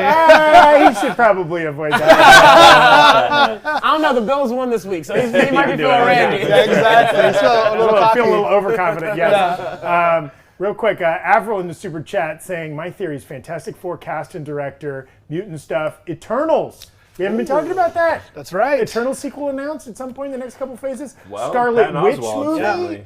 Pat Oswald said that he confirmed that Eternals 2 was being worked on. Scarlet Witch movie? I mean... Yeah, people have been saying that in the chat. They miss Scarlet Witch and want to know if she survived under that pile of rubble at the end of Multiverse of Madness. Right. Oh, somebody's saying in the chat, Chris Evans has been spotted. Oh, I said someone say the cast of the Marvels has been spotted. Who knows? Who knows? Okay, these could just be. Chris Evans is a Human Torch maybe again. it's just a tall jacked man wearing a mask, and we're just assuming. You know, that's a very funny theory. Yeah, fan cast I've heard him talk about how it would be a tall order to bring Chris Evans. It would be a tall order to bring him back to the MCU. As I was Cap. thinking as Cap. But with the multiverse and Fox, the Fox multiverse now being considered a part of the MCU, also, he could easily come back as Human Torch. Like, why not? What a baller move! People have been speculating Hugh Jackman might be there to like introduce the new X-Men cast. Chris Evans comes out to introduce both Sam Wilson as Captain America for that new film, Captain America: New World Order, and whoever's playing Johnny Storm, right? And like just to kind of like pass the Human Torch. End the stream. Thanks everyone. Boom. Also, he's there. He's there to announce what we're all waiting for: Lightyear 2. Yes, please. With the world With demands Tim it. Allen. With Tim Allen. But sorry, to finish Avril's super chat, because she had some good stuff in there. Moon Knight Season 2, rumored, whispered,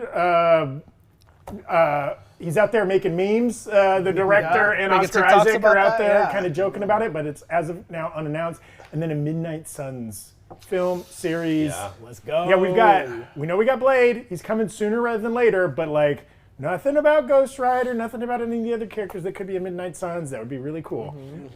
So we're patiently waiting. This news is probably going to drop Fast and Furious. Yeah, they make everyone put their phones away during the clip and the exclusive footage, so we're not getting any updates of anyone from like this is a play-by-play of what's happening until they can take their phones out again, and start tweeting. Which real quick, what have we not seen in Wakanda Forever that we are eagerly anticipating? There's that image at the end of the trailer where we see the snikt of the claws come out of the Black Panther suit, and we don't know who's in the suit. I guess that's one of the biggest mysteries still remaining right now. So I have a theory about that, but I do have a quick description of the footage, if you don't mind me Please, breaking in.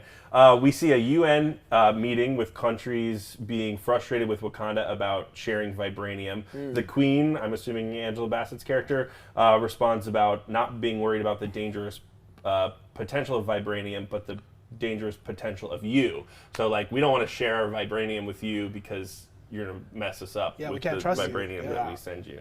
That's the clip that they were seeing. So that seems to be, and there was that really emotional moment in the first trailer where she's like, "My family," or something like that. It's probably the same scene. Right?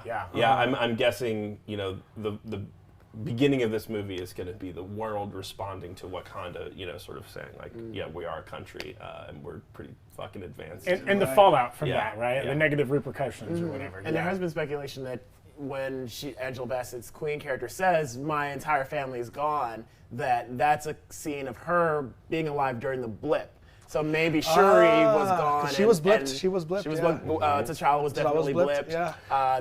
The King had passed in Captain America Civil Civil War, yep. So she might have been, going off that, and then that could be that scene too, where she's like, "Yeah, there's half of everyone is gone, but you're not gonna use that as an excuse to take our vibranium." She goes on to say in the clip that she hears what the other countries are saying. The king is dead, T'Challa, that their protector is gone, and then they show a very epic fight scene between the Dora Milaje overcoming a large group of soldiers, which maybe is the scene that took place on that boat. We sort of saw a bunch of soldiers, something like that.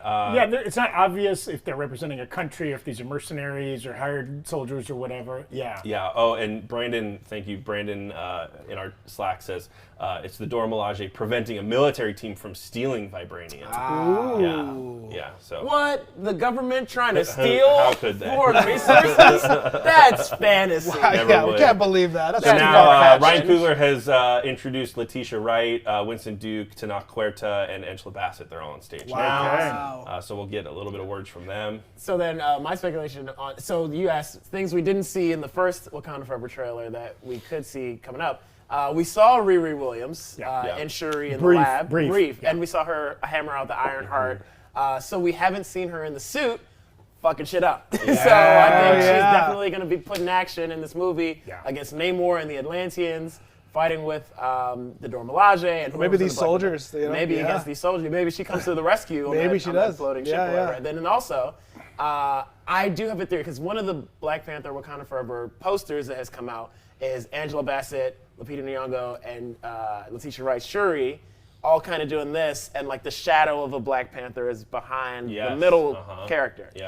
So what I think might happen in the movie is a kind of like handing off, like, here, your turn to be the Black Panther, and the three of them suit up as Black Panther. And that way, I mean, like theoretically, right? If you share the mantle of the Black Panther, there's always going to be this protector of Wakanda, rather than leaving it up to one specific person. I like that. I hadn't thought of that. But that's great. Really well, cool. also as you pointed out, I think that was such a great point that like some of these scenes might be set during the blip, right? And we know that like this film marks the end of Phase 4, and Phase 4 has been all about dealing with the repercussions of the blip. So like I think that's like a great point. If the Queen Ramonda is the only kind of like royal left, maybe she does have to don the outfit then. Maybe. Blip, we reverse the blip.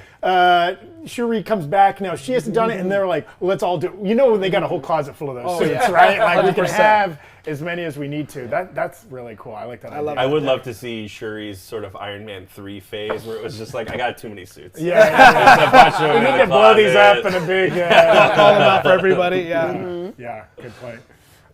So it sounds like all of those folks are now on stage. Tenoch Huerta says that it was a wonderful experience shooting on the film, and that the project is not just entertainment, it goes deeper than that, and I think we got a taste of that kind of storytelling from that first trailer. If it's half as deep as that trailer was, oh my God. I'm already getting goosebumps again just thinking about it. I saw Honk for Jesus last Sunday in the theater, and Wakanda Forever was one of the trailers, and woo, it's like everything to keep me from crying. And we've mostly been consuming this like on our computers or phones or whatever, like to see. I mean, this film as part of a collective experience in a theater. Yeah, they're gonna need to pass with people, right? Like with our friends. Well, speak for yourself. I mostly attend dog theaters, but he buys out the whole theater for just himself. And the dogs. And the dogs. Yeah. Lots of people doing bits in the chat about who's been spotted.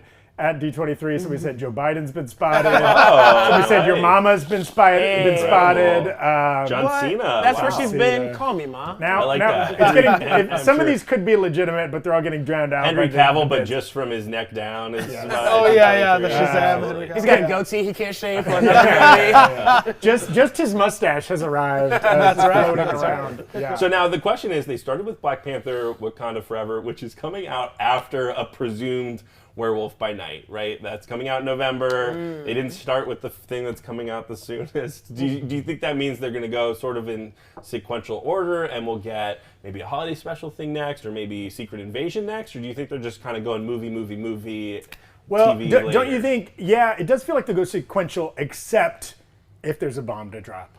right? Yeah. Like they're gonna end with whatever they think is the biggest news. That's gonna really pop the crowd. That's gonna get the internet boiling. So if that's a casting thing, if that's a new project announced, something like that, maybe it's just like kind of like I don't remember the order at Comic-Con, but you know, when Ryan Coogler was on stage and they had the musician kind of intro, and it's just like the biggest spectacle too, right? You don't want to follow the big musical segment, you know what I mean? That's tough to follow. It's hard to follow music. Yeah. And so maybe it could also be like whatever's going to have the most footage or the biggest trailer. That might be the last thing, right? Yeah. So now a bunch of actors from Black Panther Wakanda Forever are on stage talking about Chadwick Boseman.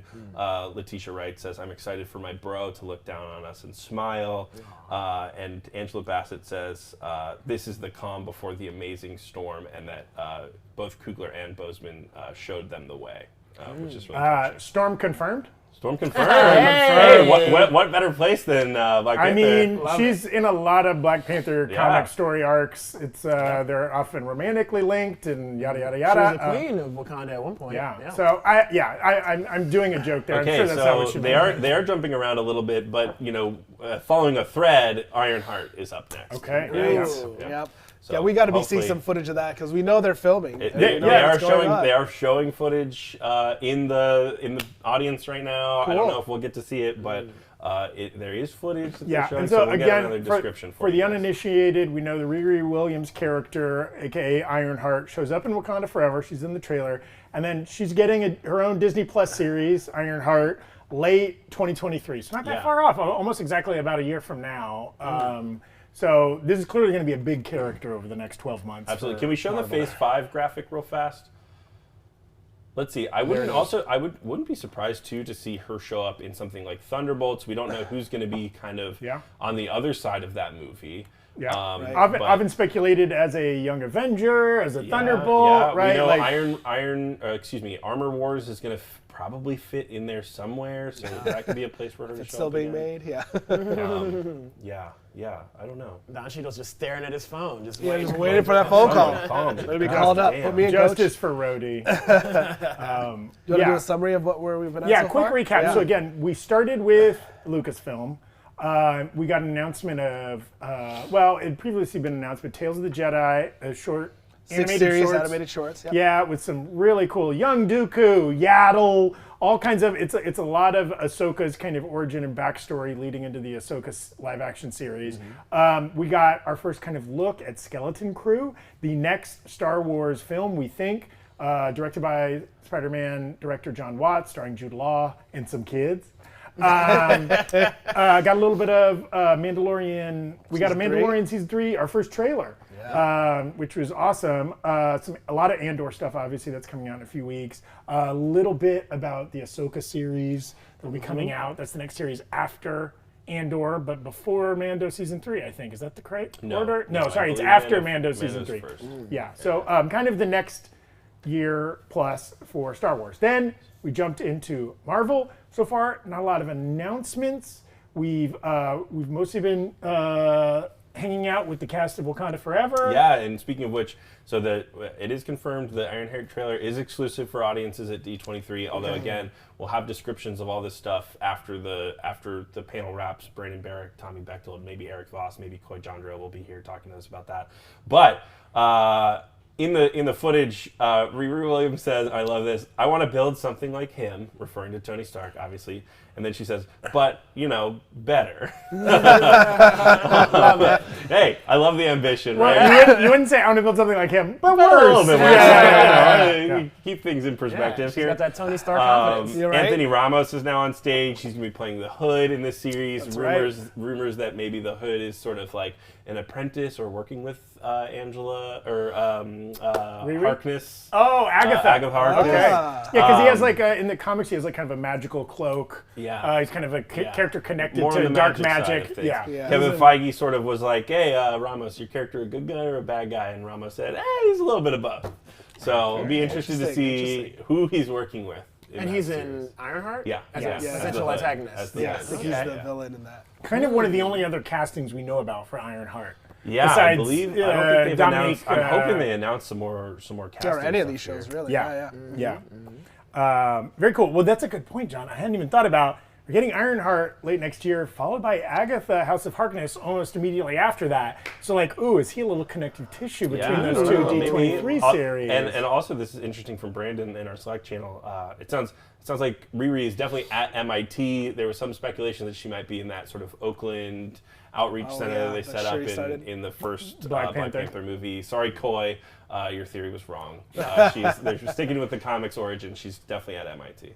Yeah. That's one thing I was missing from the Iron Man series is I was hoping they would do like kind of like the comics how the Mandarin is more magic and Tony Stark is more technology, having technology versus magic. And it sounds like maybe if they're going with the magical cloak from the hood, maybe that'll be where Riri Williams comes in to help bridge that gap of technology versus magic. Speaking of which, Kevin Feige says having a character rooted in magic and a character rooted in technology is new for the MCU. There you go. We've always done either or with like, I mean, I guess WandaVision and Vision, there's a little, there's a little bit of that. But like, he is magical in that show because he's a creation of, But then also, we kind of got Iron Man versus magic in Infinity War when he took on Ebony Maw. And when he went to space, there's a little bit of it's a lot of definitely versus a lot of crazy stuff. Yeah, so they wrapped up the sort of Black Panther Ironheart portion of the event. No casting news about any of that stuff, unfortunately. But they've moved on to Ant-Man and the Wasp, Quantumania, Paul Rudd, Evangeline Lilly, Jonathan Majors, all on stage. Jonathan Majors is apparently wearing a hat and a very cool-looking trench coat. Ooh. And nothing else. Nothing else. I mean, cool-looking trench coat, but not necessarily Kang costume. Yeah. Just maybe stylish actor outfit. I'll try to get if I can find a photo of it, I'll pull it up. But okay. Also, what's underneath that trench coat? Probably a 12-pack because he is ripped. Lots of muscles, that's for sure. Muscles but like muscles. anything else. Oh, this is fun. Jim Rash from Community, the dean in Community, is apparently in Ironheart. I guess he had a scene in Civil War where he was at MIT. He was the one who had the idea about that hot dog, that self-warming hot dog. He's like, Tony, I know, gross, but think about what if he did this? Yeah, that was him. That's cool. Funny. So they showed off some of the new Ironheart suits in the teaser footage, and it sounds like Jim Rash is going to be one of her engineering teachers in the show. So that'll be fun. There'll be some comedy for sure. But in speaking of comedy, Ant-Man and the Wasp, right? Like, and that's a series that has had a lot of kind of comedic heavy hitters, obviously from the top down, Paul Rudd, but then like, cameos from Neil Hamburger and other kind of noted comedic actors throughout that. And is Bill Murray confirmed? He is in that movie. Oh, he is in that movie, but has that been announced? He's not on stage. Well, they showed footage of it at Comic-Con. Oh, they did? Okay. So we know that he's in it for sure. Okay. I didn't know if it was still a rumored kind of a thing or if it was official, but so Bill Murray, another comedy legend. Yeah, a lot of heavy hitters there. Yeah. He picked up his phone and was like, all right, I'll do this one. I'll take this paycheck. Bill Murray famously does not have an agent or really good ways of contacting him. You just have to call his phone. It goes to an answering machine, and maybe he answers it, even if you're Kevin Feige or whatever. Right? Good for him. This is very odd. When asked about him being the sexiest man alive, Paul Rudd says, "Well, I've met Michael B. Jordan, so that seems very, very wrong for him." And then Major says he knows Michael B. Jordan and Paul Rudd, and to him they're pretty much the same in terms of sexiness. Wow. Also, a lot of flops here. Secret casting drop. Maybe we get a Killmonger return in Wakanda Forever. Interesting. Whoa. Yeah, when would Paul Rudd have met Michael B. Jordan other than like the secret Marvel actors? Maybe just a Hollywood party, the Oscars, whatever. But they've never been in a film together. I don't think so. Interesting. Has Jonathan Majors and Michael B. Jordan been in anything? No, that we know I don't know either. No. So that could be another, I don't know. An Equinox gym somewhere in West Hollywood. They're doing Creed 3. He's in Creed. Of course. Creed 3. So he's well acquainted with both actors. So we haven't seen it yet, also, but they're working together. Very diplomatic of Jonathan Majors. He has a preference one way or the other, but he's trying to stay on everybody's good side. That's very smart of him. He's a charming man. He hasn't made it this long in Hollywood for no reason. That's right. Again, thank you to everybody throwing super chats out there. If you have any questions, any speculations, any big reactions, throw out a super chat. We will try to answer all of those. We'll scroll back through any that we missed too later on in the show. There's VO coming through. New Rockstars is my fave thing. 2 days to my birthday. Yay! Happy early birthday. Happy birthday, VO. Fellow Virgo. Let's pop it. Yeah. All right. Here's a shot of Jonathan Majors, courtesy of Coy Jandro, there on the far left. Wow. Hey, That the is an blurriest outfit. photo I could have found, but I make a promise and I'm intended to keep it. I love it. Evangeline That looks like the Lilly. Matrix. Evangeline Lilly's going full white. She's got white hair and a white suit. That's Matrix Resurrections Evangeline Lilly right there. Yeah. Wow. Okay. Cool. Both their outfits are statement looks for sure. I love the big pockets on Jonathan Majors' trench coat. What's he putting in those pockets? Apples. I mean, a bunch of ants. A bunch of ants, yeah. A little Squash anthill in there. ants. Yeah. Also, it seems like everyone on that stage is very happy to be wearing clothes and suits and stuff because this heat wave was snapped. Yeah. But Their because the AC's Hall working H for is sure. functionally air conditioned. Unlike Yeah. this room. I will say Paul Rudd is talking a little bit about Quantumania. He says this is unlike anything you've seen, certainly from an Ant-Man and the Wasp. And then he goes on to say Jonathan Majors is incredible and throws this whole thing into such new territory. And now they're getting another exclusive look. Okay. Exclusive. At Ant-Man and the Wasp. We'll have our verbal descriptions of it here for you. I thought for sure we'd be getting an Ant-Man trailer for everyone else too. I mean, they're going to be releasing stuff for us. sometime soon, probably in the next What month. is it going to be? Yeah. Marvel's MO is usually like right before a film drops, we get the trailer for the next film. True, Like, didn't we get Wakanda Forever right before Thor: Love and Thunder? Yeah. Right. Also, like, maybe they're saving it for Black Panther in a couple of weeks. Yeah. Yeah. Oh, yeah. Maybe exclusive. You got to go see it in You gotta go theaters see it in if you want to theaters, see that yeah. trailer. Yeah. I feel like we didn't get a lot of lead up to Thor 4. Like, I feel like a month out, we started getting maybe too much. True, I think definitely maybe was, it's like, because last minute. Marvel now that they have so many like Disney Plus series and whatever, they don't want to crowd out the market, so they kind of wait and do like a big push in a narrow window rather than like promoting these movies for years and months, right? Yeah. And now that they're like slates so stacked, I mean, we went from like one phase having 5 films to now we're like 10 deep. And with almost that Disney much Plus every and- year. Yeah, Yeah. now we're having that every year where phases are done in like a year and a half. Jesse That's Waller right. coming through in the super chat, waiting for Morbius 2 announcements. Love from the UK. Hey. Cheers. Whatever time it is in the UK, it's Morbid Morbid time. Okay. Do you think they'll actually... Because it made money, didn't it? No. Oh, it didn't It make did not money. make a lot of Sony, money. bring it They back tried a to third re-release time. it in Bring the it back- theaters, bring it so back a it third aids, time. and I'll it go didn't watch do it. well. Sadly, it made a lot of my money. Not sadly. I had a great time with that movie. No, you we know. got to go and they invited new Rockstars We to did, their that's right. own, and we got That's to, right. that was a lot of fun. I And love it. thanks a lot, I'd Sony. take Yeah. more Morbius movies. I'm Yeah, not that mad was at it. great. I will say, if they did a second Morbius movie, I would love it. We Oh, would all same. go in the theaters. Maybe it would surprise a lot of us, but even if it was of the same quality as that first Morbius movie, I would still have a blast because I would go into it with that expectation. Right, You know, right. and it would And be a lot only of fun. surprise us. And you know what? This is mostly meme talk here, but like interesting thing. Yeah, what are we definitely not going to see today? Sony stuff. Right? Yes. We're probably not going to get an announcement about the next Spider-Man movie. No we are not Craven. going to see, probably not going to see anything about Madam Web, the Craven the Hunter film, Venom 3. El and- Muerte, the rest of yes, the Bad Bunny. Into the wrestling Spider-Verse movie. 2 and 3, right? Like, probably not going to be getting any of that stuff today. Interestingly, Sony doesn't have their own D23 in which they can really roll this stuff out. They didn't do a lot at Comic-Con either, so hopefully at some point we start getting more news about all these different Sony Marvel properties. Did they announce Into the Spider-Verse 3? Yeah, so the It's Into a the Spider-Verse two-part. 2 is sort of Oh, a that's two-parter. right. Yeah, that's one right. of those. They announced it, but yeah, we haven't seen anything from it, Yeah. obviously. And they pushed. And they part pushed two. it back. Right, yeah. right. Or the first part of yes. Right. A couple other great super chats here while we wait for more news to roll in. Do you think we'll get a cameo by the Night Stalkers in the Midnight Suns or another MCU property since Madison's last name is King? Ooh. I like where your brain's at, Math Melody. You're doing some 3D chess there. And and she did go to that demon dimension. Came back with a human heart in her Exactly. hand. Yeah. So they could be trying to connect these things in ways we don't even know. I've got, some people in the chat are saying this too, but Randall Park is going to be returning as Jimmy Woo in Ant-Man and the Wasp: Quantumania. Love to hear We it. had sort of heard, Jimmy Woo not part of that crew, but David Dashmillion said he wasn't coming back. T.I. said he wasn't coming back.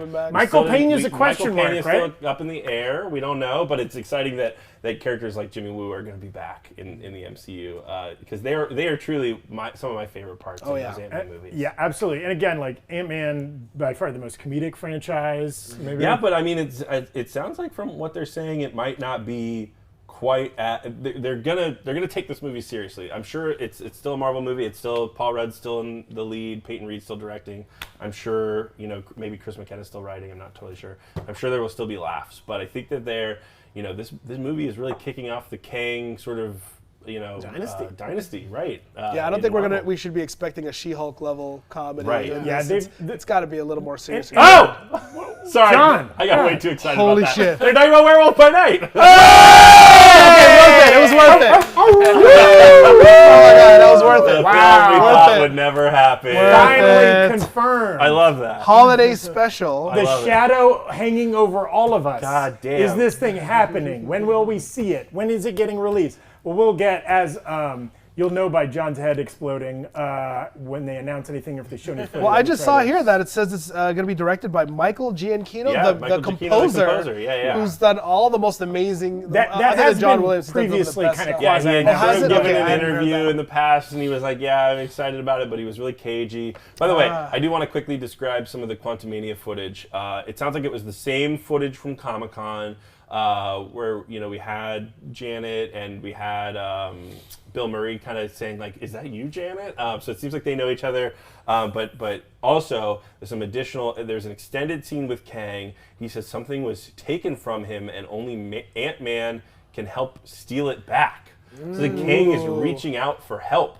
And then Scott apparently says no deal, and maybe that's going to enrage Kang in some way or another. Anything about how Kang is dressed? I don't have anything about Kang being that's dressed. the outfit, the trench coat and the hat. That's also, straight we don't from the know movie. what Kang this is, right? The one Kang that we've met functionally died at the end of Loki season 1, and right? Brandon says the Kang and Ant-Man and the Wasp Quantumania is definitely not He Who Remains. Different characters. And everyone is describing him, Koya is describing him as really menacing, right? And he says, in the Comic-Con footage that we saw, he says like, "Oh, are you an Avenger? Have I killed you before?" Right, which is very different from the sort of like jumping on the desk He Who Remains that we got in that season of Loki. So at the end of Loki season 2, we also saw the statue of Jonathan Majors Kang there. That's not He Who Remains statue. That's a Kang statue. A Kang statue. So is that the same Kang even, don't or is know. that a different We don't know. Kang even, and that's part of the TVA? We don't know. Here's another description. We see Scott Lang having lunch with Jimmy Woo. We see Cassie showing her dad a machine that is sending a signal into the quantum realm. Reminder: Cassie in the Comic-Con footage was seen like getting out of jail. She was getting picked up by. And this is a recasty Cassie. Okay, this is not the same actress who's previously portrayed Cassie Lang. Yeah. And then Janet tells her to turn off that machine that's sending the signal into the quantum realm. But the machine sucks the whole family into the quantum realm. Feels a little Ghostbusters-y. Or a little Honey I Shrunk. I was going to say that. Honey I Micro Shrunk. I Shrunk the Family. They show Bill Murray. They see Kang telling Scott Lang, "You're an Avenger. Have I killed you before?" All that Comic-Con stuff that we had heard before. And then he says, they all blur together after a while, is what Kang says.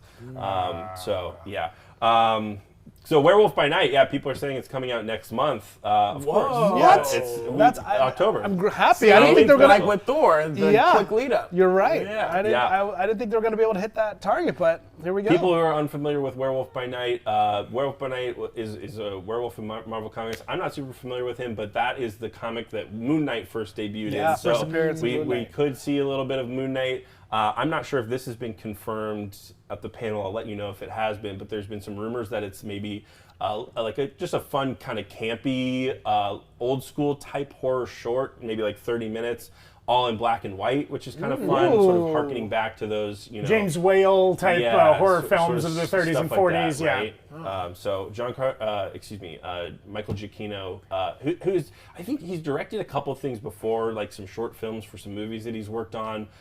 So they're sort of giving him. But no casting as of yet for Werewolf by Night. I've got Gail Garcia Bernal is going to be in it, and Laura Donnelly, two people I'm unfamiliar with. Gail Garcia Bernal has done a lot of stuff. I believe, is he the guy Mozart in the Jungle? Is that him? And Traffic? That, and a bunch but of he other was movies? in the other movie. Oh, he's in Y Tu Mamá También, which is a movie I love. With Diego Luna, Coco. Yeah. Oh, great. He was in Old. Yeah, that's right. Yeah, I don't know. Yeah, that's Laura him. Donnelly. He's worked a bunch. So is he the werewolf? We don't know. I would bet. Maybe. Okay. I would bet. Interesting. Oh, yeah. Only by Well, night. IMDb is saying he's playing Werewolf by Night. Jack Russell. Yeah. Noted authority, IMDb. Okay, great. Jack Russell is the name of the character? Yeah. Yes. He's I'm sure it's that terrier by now. Yeah, exactly. They're showing a clip now. I hope they put that one online. You know, that one feels like it doesn't need to be so exclusive. Yeah, and it's coming out in a month. So yeah, it's coming out in a month. They got to drum up hype for it now. Yeah. And again, we think that's going to be a Disney Plus exclusive there, probably like short. Again, kind of dropping in the same vein as the I Am Groot shorts and some of the other things they've plopped on there. But we're jazzed for it. Well, and I feel like this is maybe as much of a confirmation as we're going to get, although they are playing a clip right now of Werewolf by Night, but the title card itself is in black and white. So okay. We can get that on screen now. Also, favorite cinematic werewolf? Are you a Werewolf in London? American Werewolf in London? Are you a Benicio del Toro as the werewolf? Or Teen Wolf. Teen Wolf. There it is. Yeah. MJF. It gotta be. Yeah. I mean, as a millennial who sort of grew up around these books, like the werewolves in Harry Potter, also have sort of a special place in my heart. Hey, Dashel, can we show that title card real fast? Yeah, it looks good. Radio silence. Lycans in You may have run to the bathroom. Oh, there it is. There it is. Thank you, Dash. So, yeah, very black. Very similar to Moon Knight. Special presentation. I like that. That sounds cool. Yeah, it does look very Moon Knighty. You're right. Absolutely. Yeah. Ooh, possible connection. Yeah.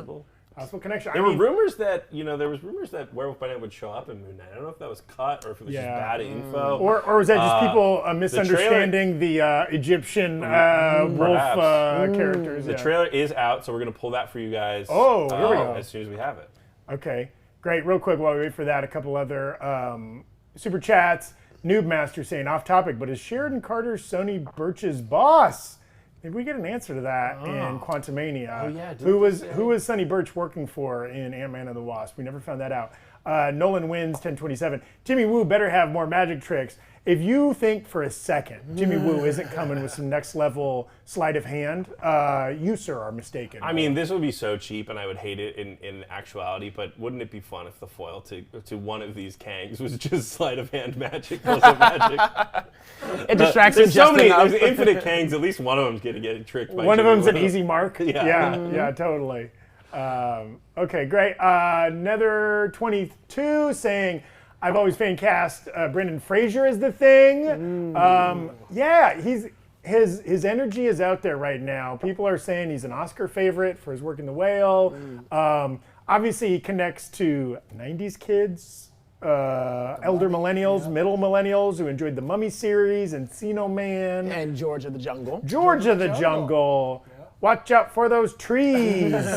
Any bedazzled stands? That was one of my faves. So, that movie. And while we wait for this trailer real fast, it's coming out on October 7th, so it's actually pretty close. Less than a month. Wow. It is going to be in black and white. Brandon describes it as looks weird as hell, old school, and now they're showing a trailer for Secret Invasion. Okay, so folks, we're going to have back-to-back hot trailers for you. Well, who knows if we'll get the... Hopefully, they release. We don't know if that's exclusive. But, yeah. Excited. I like a weird as hell old school for a Werewolf by Night. Why not? I wonder if it's gonna have that grainy film feel to it, maybe even in a 4:3 aspect ratio, just like a really old school kind of thing. That'd be hilarious. I have a little bit of a preview of it. It looks pretty. It looks like they just like turned on a black and white filter. So it's not like The Lighthouse with William Dafoe. More like Roma. You know, it was like we're gonna shoot a film in 2020. Or in Logan, they're gonna just say, "Here's the black and white version." Yeah. There's a black and white version of Logan? Oh yeah. Oh shit. Yeah, I think it's on the 4K Blu-ray. It's funny that directors like George Miller did that for Mad Max Fury Road. I love that. People in the chat asking, will Werewolf by Night be rated R? I don't know, but I can almost 100% guarantee no. If it's going to be on Disney Plus. Okay, so I'm going to go try to take care of the Secret Invasion trailer because apparently that's out. Great. And if anything's going to be... we want to show that first. So we're working to get you both of these trailers as soon as we can. Okay. If anything's going to be rated R, why don't we'll show the Werewolf by Night trailer really quickly while we work on getting the Secret Invasion trailer up. All right. Great.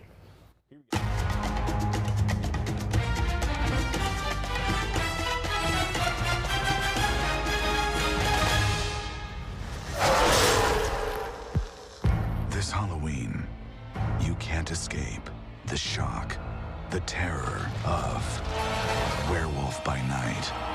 Tonight, it is every hunter for themselves. lives. Good luck. I'll be rotting for you. But one of you is a monster, masquerading as one of our own. I can't wait to find out what breed of evil you are.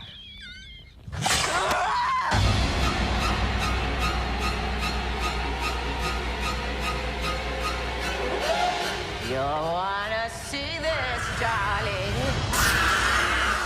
Please don't do this. Death is coming for you!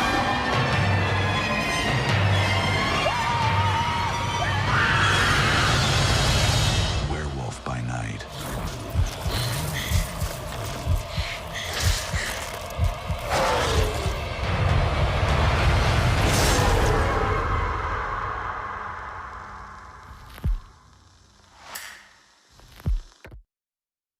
Whoa! That looks so fun. It's like very Holy old shit. Hollywood, but also mixed with like the horror movies that I used to make, at home when I was like a little kid running around. Well, with I friends. think completely unlike anything we've seen in the MCU so far, for Which is sure. great. Absolutely. Which is great. Absolutely. And they did that special presentation thing as if they're going to be doing more of these. Yes. I wonder if that's what we'll get for the holiday special. Yes. Something like that. Their way of announcing this is not a series, this is not a film. Maybe also their way of announcing this doesn't connect to anything else. Who knows, maybe. right? Yeah, maybe. Maybe. But wild, like if you had just seen that trailer, didn't know it was made by Marvel, you wouldn't think that was a Marvel Right, film. right. Yeah, Well, you you would think that was pointed out something. it's sort of like Werewolf the game or Mafia, Yes. or whatever you call it. One where of it's you is a werewolf, Yeah. right? And Secret you're trying werewolf. to guess. Secret Yes. werewolf, Love yes. that game. Yeah, great. Also, so hinted at in that trailer that Gabriel Garcia Bernal is the werewolf, but also we see him getting grabbed. Maybe that's him getting kind of first bitten. And there were other creature type people Yeah, maybe in there's that other trailer. I monsters, wouldn't be creatures of the surprised if night. it was just like a rich people got a bunch of ghouls and ghosts together and we're like, Yeah, there's some like Squid Game element there. There's a little The Most Dangerous Game. Somebody's saying, did I see Jessica Jones?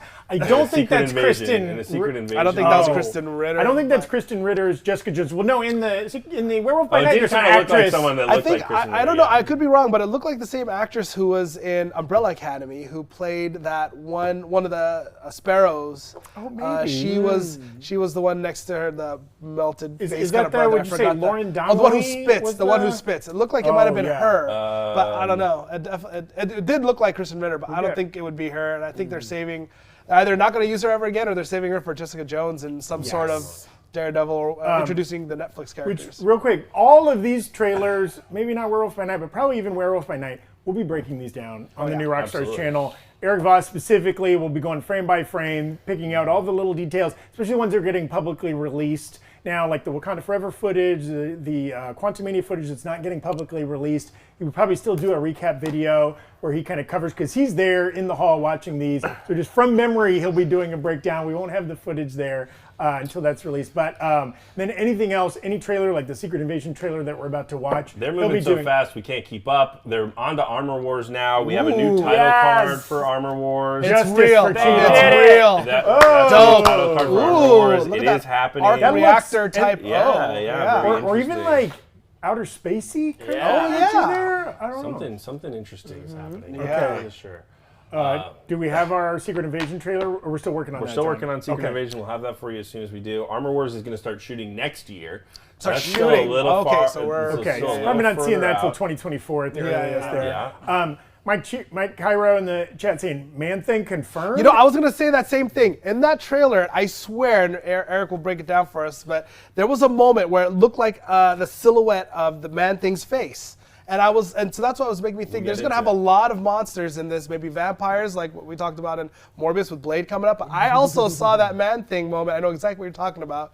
And it was just a silhouette, and there was a flash of a second of his face. We're about to move on to we're about to watch the Secret Invasion trailer. We have it ready. It sounds like Armor Wars is going to lead Secret Invasion is going to lead right into Armor Wars. And now they've moved on to Loki season 2. So let's watch the Secret Invasion trailer. Nice.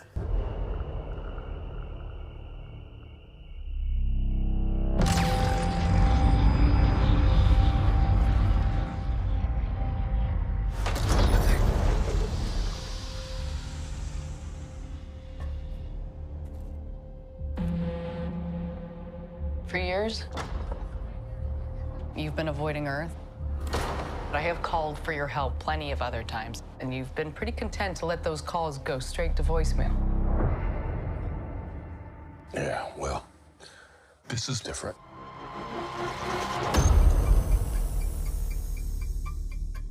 How much do you know about your security detail? What do you mean, how much do I know about him?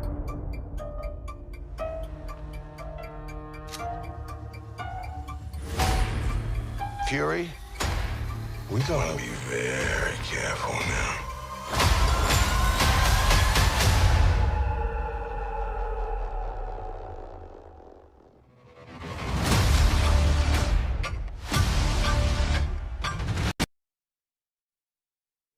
Early because the stream was gonna get taken down. If you want to finish the rest of the trailer, it's out now on YouTube and Twitter. This is the same footage that they showed at Comic-Con. It looks pretty. Looks so fun. cool. Looks pretty yeah, darn and again, we will fun. have a full reaction and breakdown on the channel. Just what we were able to see before our evil overlords at Google and Disney threatened our lives. So and now they're talking about Loki season 2. So I'm gonna get into that news. They're moving. Kevin Feige only has 90 minutes in Anaheim, and he's getting through everything. Wow. So Tom Hiddleston's on stage with Owen Wilson and Sophia DiMartino, who plays Sylvie. And it sounds like season 2 is going to start right when season 1 left off, right? Great. In that post-credit scene or that last scene where he's like, I'm back at the TVA, no one knows who the hell I am. And there's a Kang statue in the hallway. And there's the Kang statue. And then Feige says that season 2 is going to connect right into the multiverse saga. So I wouldn't be surprised. Can we pull up that Phase 5 graphic real fast? That's sitting right there in the middle. I wouldn't be surprised if that's going to tie into, I don't know. I don't even know what multiverse projects are there. Maybe the Marvels. Who knows what of those other projects are going to be multiversal? Maybe Deadpool 3. Maybe Agatha. Agatha has a hard hands. Yeah. Yeah, absolutely. And they're showing a little first look of Loki season 2. That I bet we're not going to get online. But we'll describe that to you as soon as we can. Real quick, circling back to that Secret Invasion. The vibe on this, right? Like very spy thriller, like Winter tense Soldier, espionage, right? If you're a fan of like, Tinker Tailor, Soldier Spy, or like films like that, all those kind of British, very, Days of the Condor right. and all that kind of stuff, like that. has that energy. Even the music, Yeah, and just a stacked cast Absolutely. of grown folk actors. You know what I hated about that trailer? I still don't know who the Skrulls are. I mean, obviously they're not going to reveal it in a trailer, but damn, I wanted a couple. Interesting, one of the last shots we saw before we had to cut out was Ben Mendelsohn's character confronting that guy, and then there's 5 other, maybe, copies of him? Is this a multiple man type situation? Or maybe they're all Skrulls pretending to be the same character, right? One thing that was interesting is we saw Rhodey in that, and he's been long rumored to be a Skrull. Security detail? Yeah, what do you mean? Or maybe know his about team. Well, we think it's Rhodey. Yeah, absolutely. We don't know if that's really Rhodey. That was one of the things. It was really fun in Captain Marvel to get the twist that the Skrulls were good and not evil. Yeah. But I was definitely missing having them be some big bads, coming out. So to see that we might be actually officially getting that. Maybe it's a different sect of Skrulls or whatever. Well, and Skrulls contain multitudes, right? Yeah, We're probably going to get some good Skrull, bad Skrull action. Oh, right? yeah. Skrull maybe. Yeah. It sounds like, and I'm sorry if I'm pronouncing this name incorrectly, Ke Huy Quan, who was in, in Everything Everywhere All at Once. Oh, yeah. Temple of Doom. And Temple of Doom and Goonies and all that kind of thing. He's going to be in Loki season 2. Oh, he is? Oh, that's so great. That'll be fun. Glad to see him getting more roles lately. Super fun. He's the best. Yeah, gonna be a blast. That's awesome. But back to Secret Invasion.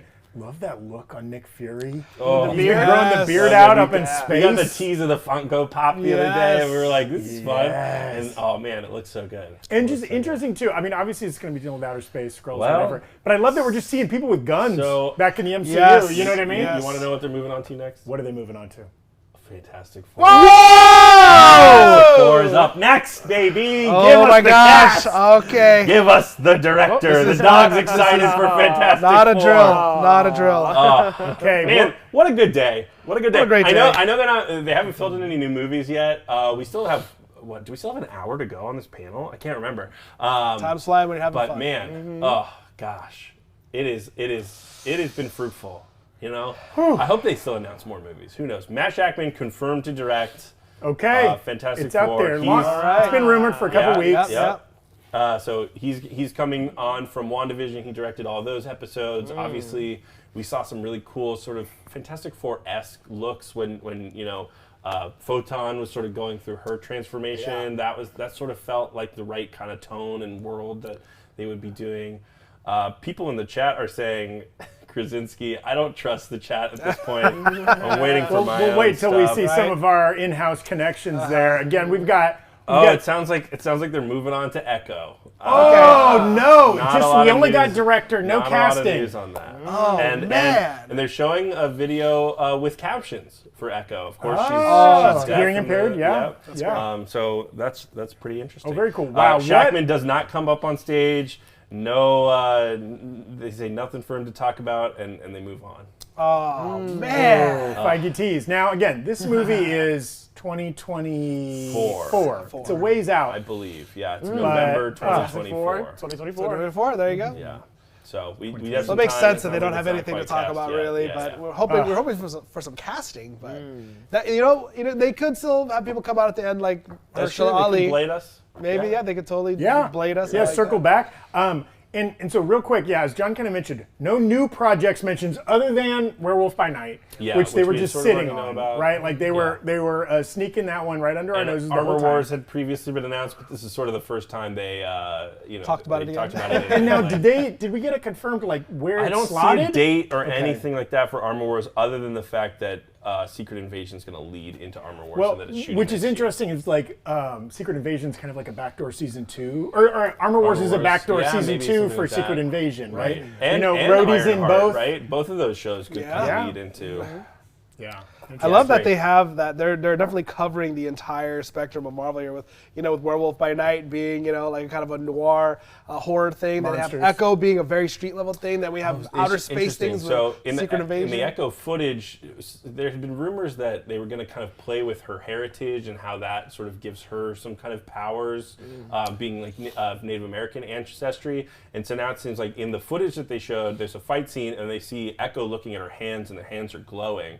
And then they do flashbacks into history. There's grenades, there's a little bit of Kingpin, and now the Echo cast is coming on stage. Vincent D'Onofrio, Alakwa Cox, no Charlie Cox? No Charlie Cox. So what's interesting is that about her hands glowing, because in the comics recently, she became the new host of the Phoenix Force. Oh, really? Yes, she's the new Phoenix. I think she's currently the Phoenix in the Marvel Universe, so I wonder if they're setting up some seeds there.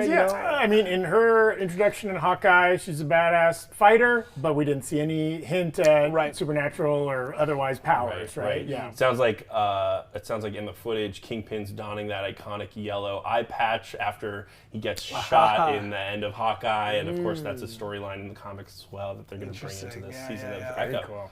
Yeah. Real quick, John Dunham in the chat. What if Don Cheadle Rhodey is a Skrull and they're getting Terrence to come back as the real Rhodey? That would be next level. That's very Phase 4 of them, right? With some of these sort of fan castings or the winks and the nods with both with She-Hulk and Multiverse of Madness. Black Bolt there, showing back up. Hilarious. I don't know that Terrence would be so down to reprise that. Maybe if they backed up choice words that he said. Yeah, if they backed up the Brinks truck, I bet that maybe he could be convinced. Don Cheadle might not like that and be like, "What's going on again?" I need to be working it. Not care so much. Yeah. Fair. But that's a good one. Sir Psycho Sidekick saying the one in Umbrella Academy is Larry David's daughter. I think that was the actress you were referencing earlier. So is she the one in the trailer? Yeah. She looked like it could have been her, maybe.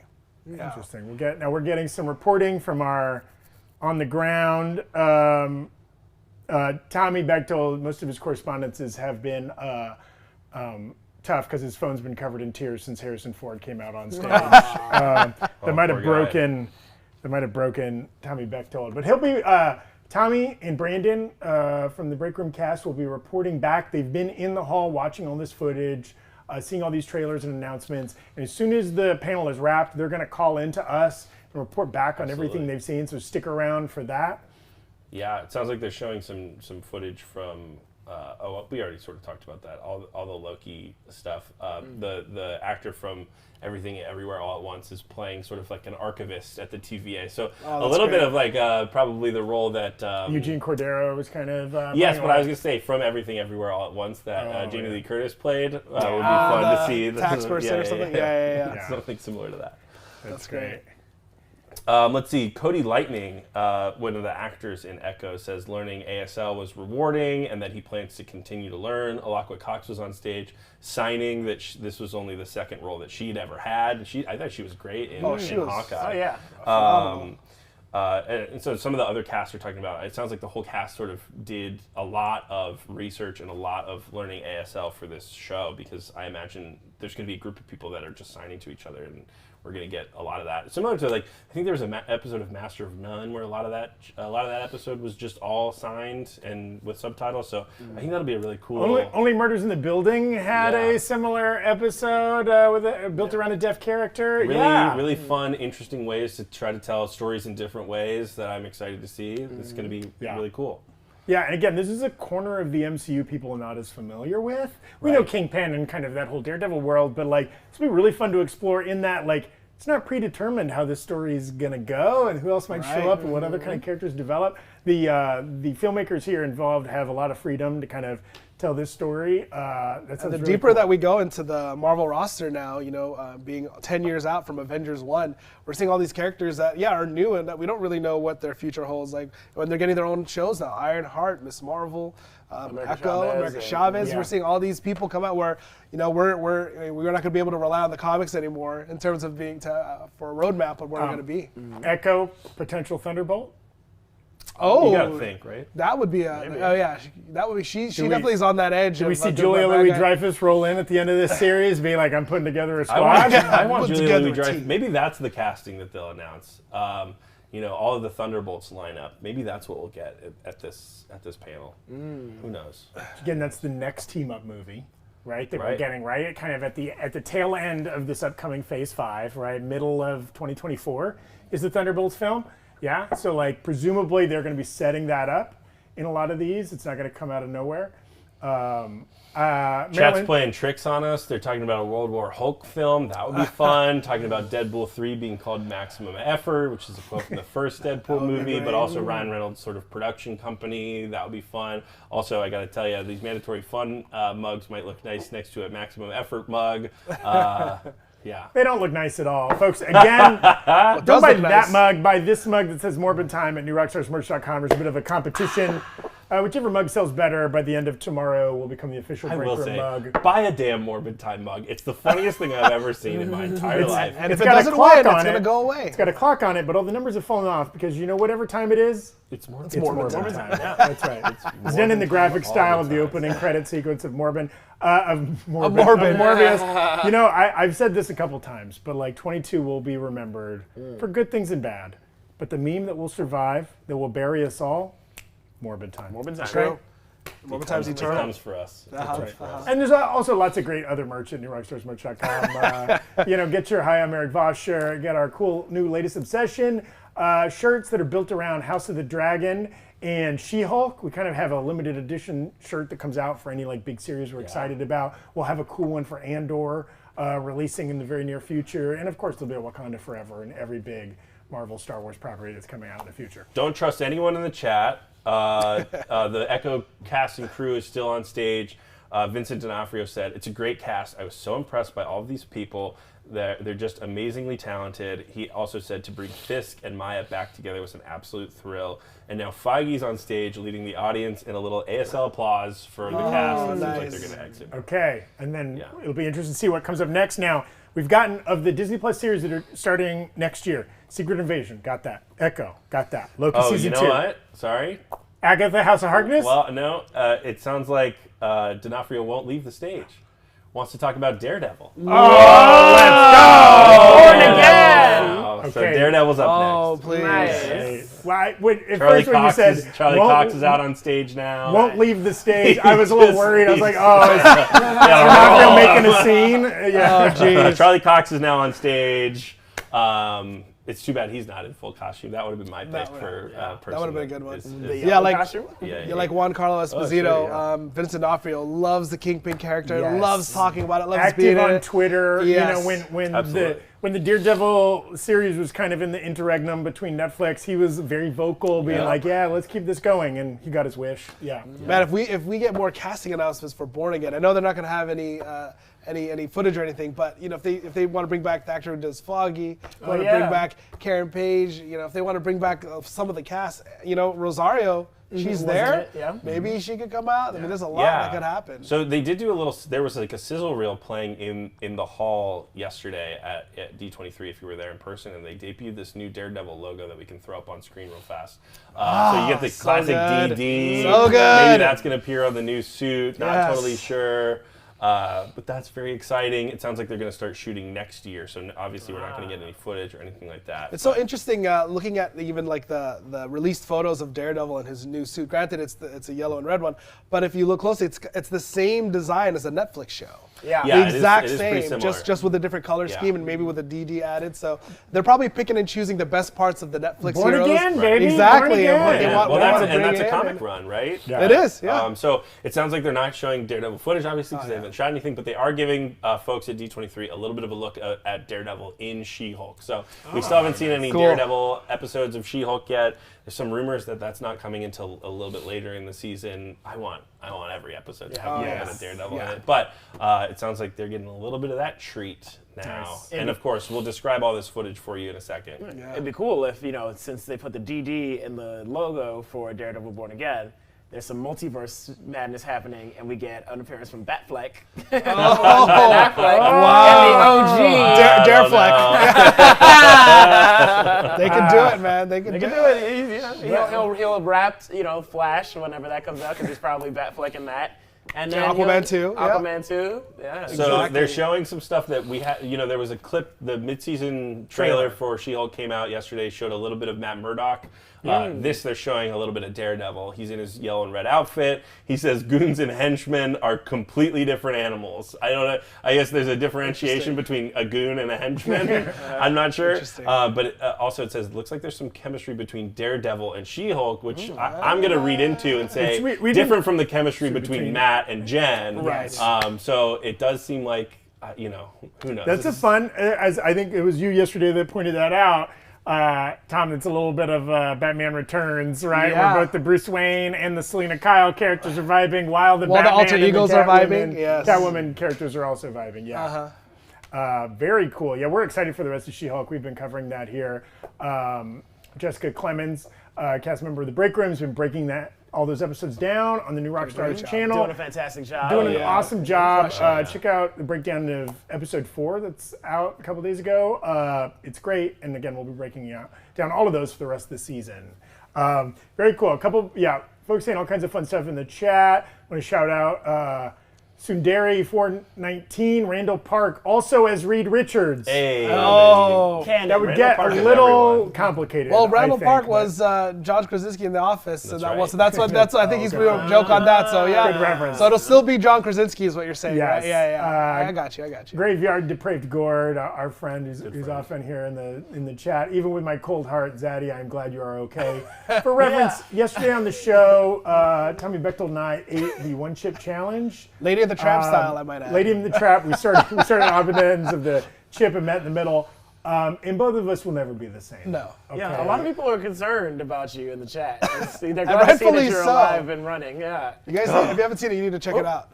Tim Blake Nelson coming back as the leader. Yes! For Captain America: New World Order. Whoa! Maybe we'll see him in She-Hulk a little bit, but definitely coming back for Captain America: New World Order. And again, Tim Blake Nelson, great actor. Oh Brother, Where Art Thou? A million other great projects. Watchmen. Bound of Buster Scrubs. But he was first appeared in the Ed Norton Hulk. Right, he's the guy that had the weird goo get dripped on his head, and his head started to grow. It was the Hulk blood. So when they had Jennifer Walters get the blood in her too, they're tying that same thing where if the Hulk's blood gets into you, there's going to be problems if you survive. Sounds like the director is now on stage with Anthony Mackie, and they're sort of discussing this movie and calling it a thriller, which is maybe similar to Captain America: Winter Soldier, which would be a lot of fun. That's I think a lot of people's favorite or right up there in top 5 MCU. Oh, for sure. And let's get into more fishing boat economics. Okay, that was not kidding. I really enjoyed that subplot. I would like to know like what does the engine repair cost? Okay, what does the diesel look like? Yeah, what are the diesel prices doing to his operation down there in Louisiana? But no, we're excited for that New World Order film and like who's potential antagonists in that? A crawdad. Well, the leader, crawdad, exactly. Swamp Crotch. So along with the new Daredevil title card that they showed yesterday, we also have a new Captain America New World Order title card, which we can flash up there. Fans of the Breakroom got to see these yesterday. And kind of mixing the Falcon and the Captain America logos together. That's great. That's really great. Looks really cool. Very cool. Yeah. And also the color scheme of the costume that he had in the final episode, right? Yeah. Also, in the comics, he has a new shield, and it's a similar color scheme too. And if I wonder if they're gonna bring that in, maybe because it gives Sam Wilson his own type of shield as opposed to one passed down by Steve. That'd be really cool. Yeah. So the leader is going to be the villain in Captain America 4. That's interesting. Interestingly enough, going to be in there. Interestingly enough, Carl Lumley is going to come back as Isaiah Bradley in Captain America New World Order. He was one of the best parts. He was so good. We loved him in that. We wanted more for him. Yeah. Yes. We saw him like stick one thing into a wall, but no other display of his superhuman strength. Does this mean we might get a little Elijah Bradley? A little Eli Bradley. Oh, I'm sure we might get That'd be a lot of fun. Long rumored as a potential young Avenger himself. Yeah. I hope they have some flashbacks with the DH Lumley going in there being. Oh, man, maybe that's how you get Chris Evans back. Oh, yeah. He would have been a nice. Never mind. Yeah, I see. Timeline doesn't work out. Also, Tom constantly standing for de-aging here. I'm a big fan because I want to use it myself. Wonderful. Yeah, one of these days soon. I already lost my hair, guys. I need to de-age the rest of me as quickly as possible. So let's get on that. You just explore wigs, Tom. You don't have to de-age yourself, I don't think. No, I don't want a wind to blow it away. If there's a way to glue it onto my head, I'll do that. Wind to blow it away? Yeah, the wind would blow my wig right off on a really breezy day. You never know. Max Savage saying Russo brothers as New World Order directors. No, I think there is another confirmed director. Is it the same director? It's the same director. His name is Julius Ona. Who, okay. I can't remember. We had reported on this a while ago. He hadn't directed. What was that, Dash? He did the Cloverfield Paradox. Cool. Dash is saying that's what he directed. Well loved. Danny Ramirez is also going to be coming back. If you Falcon remember, Jr. he was sort of Falcon Jr. from that show. And you can keep these wings. Asking if it's true that Captain America or at the time is on the moon. Yeah. That's fun. That's fun casting. Oh yeah, that's shaping up to be a really cool movie. But I thought the director, the showrunner from the Captain America Falcon Winter Soldier was going to be doing Cap 4, but Malcolm Spellman. Yeah, Malcolm Spellman. Thank you. I think he's writing. He's a part of Tim Blake Nelson is back. He's on stage and he's talking about being the leader. He says, "I'm delighted. Marvel's a part of cinema history, and that I get to be a part of that is an absolute honor." Tim Blake Nelson, if you're not super familiar with him, but you are a comic book fan, he was in most recently the Watchmen series. Yes. Playing that Silver Mask, Mirror or whatever his name was. Yeah, Mirrorball, I think. Was that his name or something like that? Also, I mean, he played Buster Scruggs in Ballad of Buster Scruggs on Netflix. He was along with John Turturro and George Clooney. It was the three guys in Oh Brother, Where Art Thou? He's an actor's actor. Yeah, he's very good. We are moving on to Thunderbolts. Okay. No problem. Interesting. Ghost returning from Ant-Man and the Wasp to be in the Thunderbolts. I had seen that rumor. As well as Red Guardian, which is going to be a lot of fun. Red Guardian is back. And Taskmaster. We'll see. They like to do a little bit, they probably heard some of the Taskmaster or the Do we know which Taskmaster Antonia, I imagine they'll probably try to do a little bit of tweaking of that character. If they could bring Tony Masters, because there's a deleted scene in the Black Widow movie where she, maybe in the final cut, where she joins the Widows and she, she's like officially good and now she's been fixed. So I wonder if they're going to try to bring in Yeah, Tony Master Sebastian gets to Stan is going to join the Okay. Thunderbolts. All right. We'll see which side of the Bucky. Now we got a stew going. Okay. Yeah. Thank you to Brandon Barrick, who's in the hall in Hall 23. Thank you, Brandon. right Doing now. the hard work, news. Brandon. Did the Lord's work. Also, Red Guardian, man. What a fun character. We so want one of the more best of parts that of Black guy. Widow. Our favorite Russian. Exactly. Our favorite. Still fits. Rest in peace, Natasha. You got moved down in the ranks when you died. Okay, Yeah, sorry about that. yeah. Julia Louis-Dreyfus, of course, is on stage as well. Florence Pugh sent in a little video. I was going to Of say, course is she going to be in the it? Thunderbolts. She and Red Guardian. Okay. Florence Pugh probably, has to take a few more showers after she probably got some spittle on her backlash. Venice is a hard place. I do like Florence Pugh promoting Thunderbolts harder than she's promoting Don't Worry, Darling.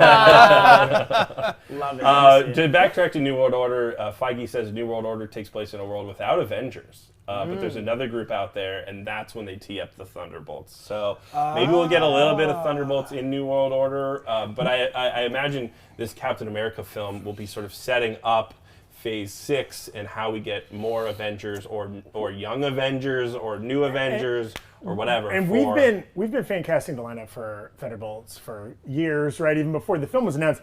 This is an interesting lineup in that, no Abomination, no Zemo.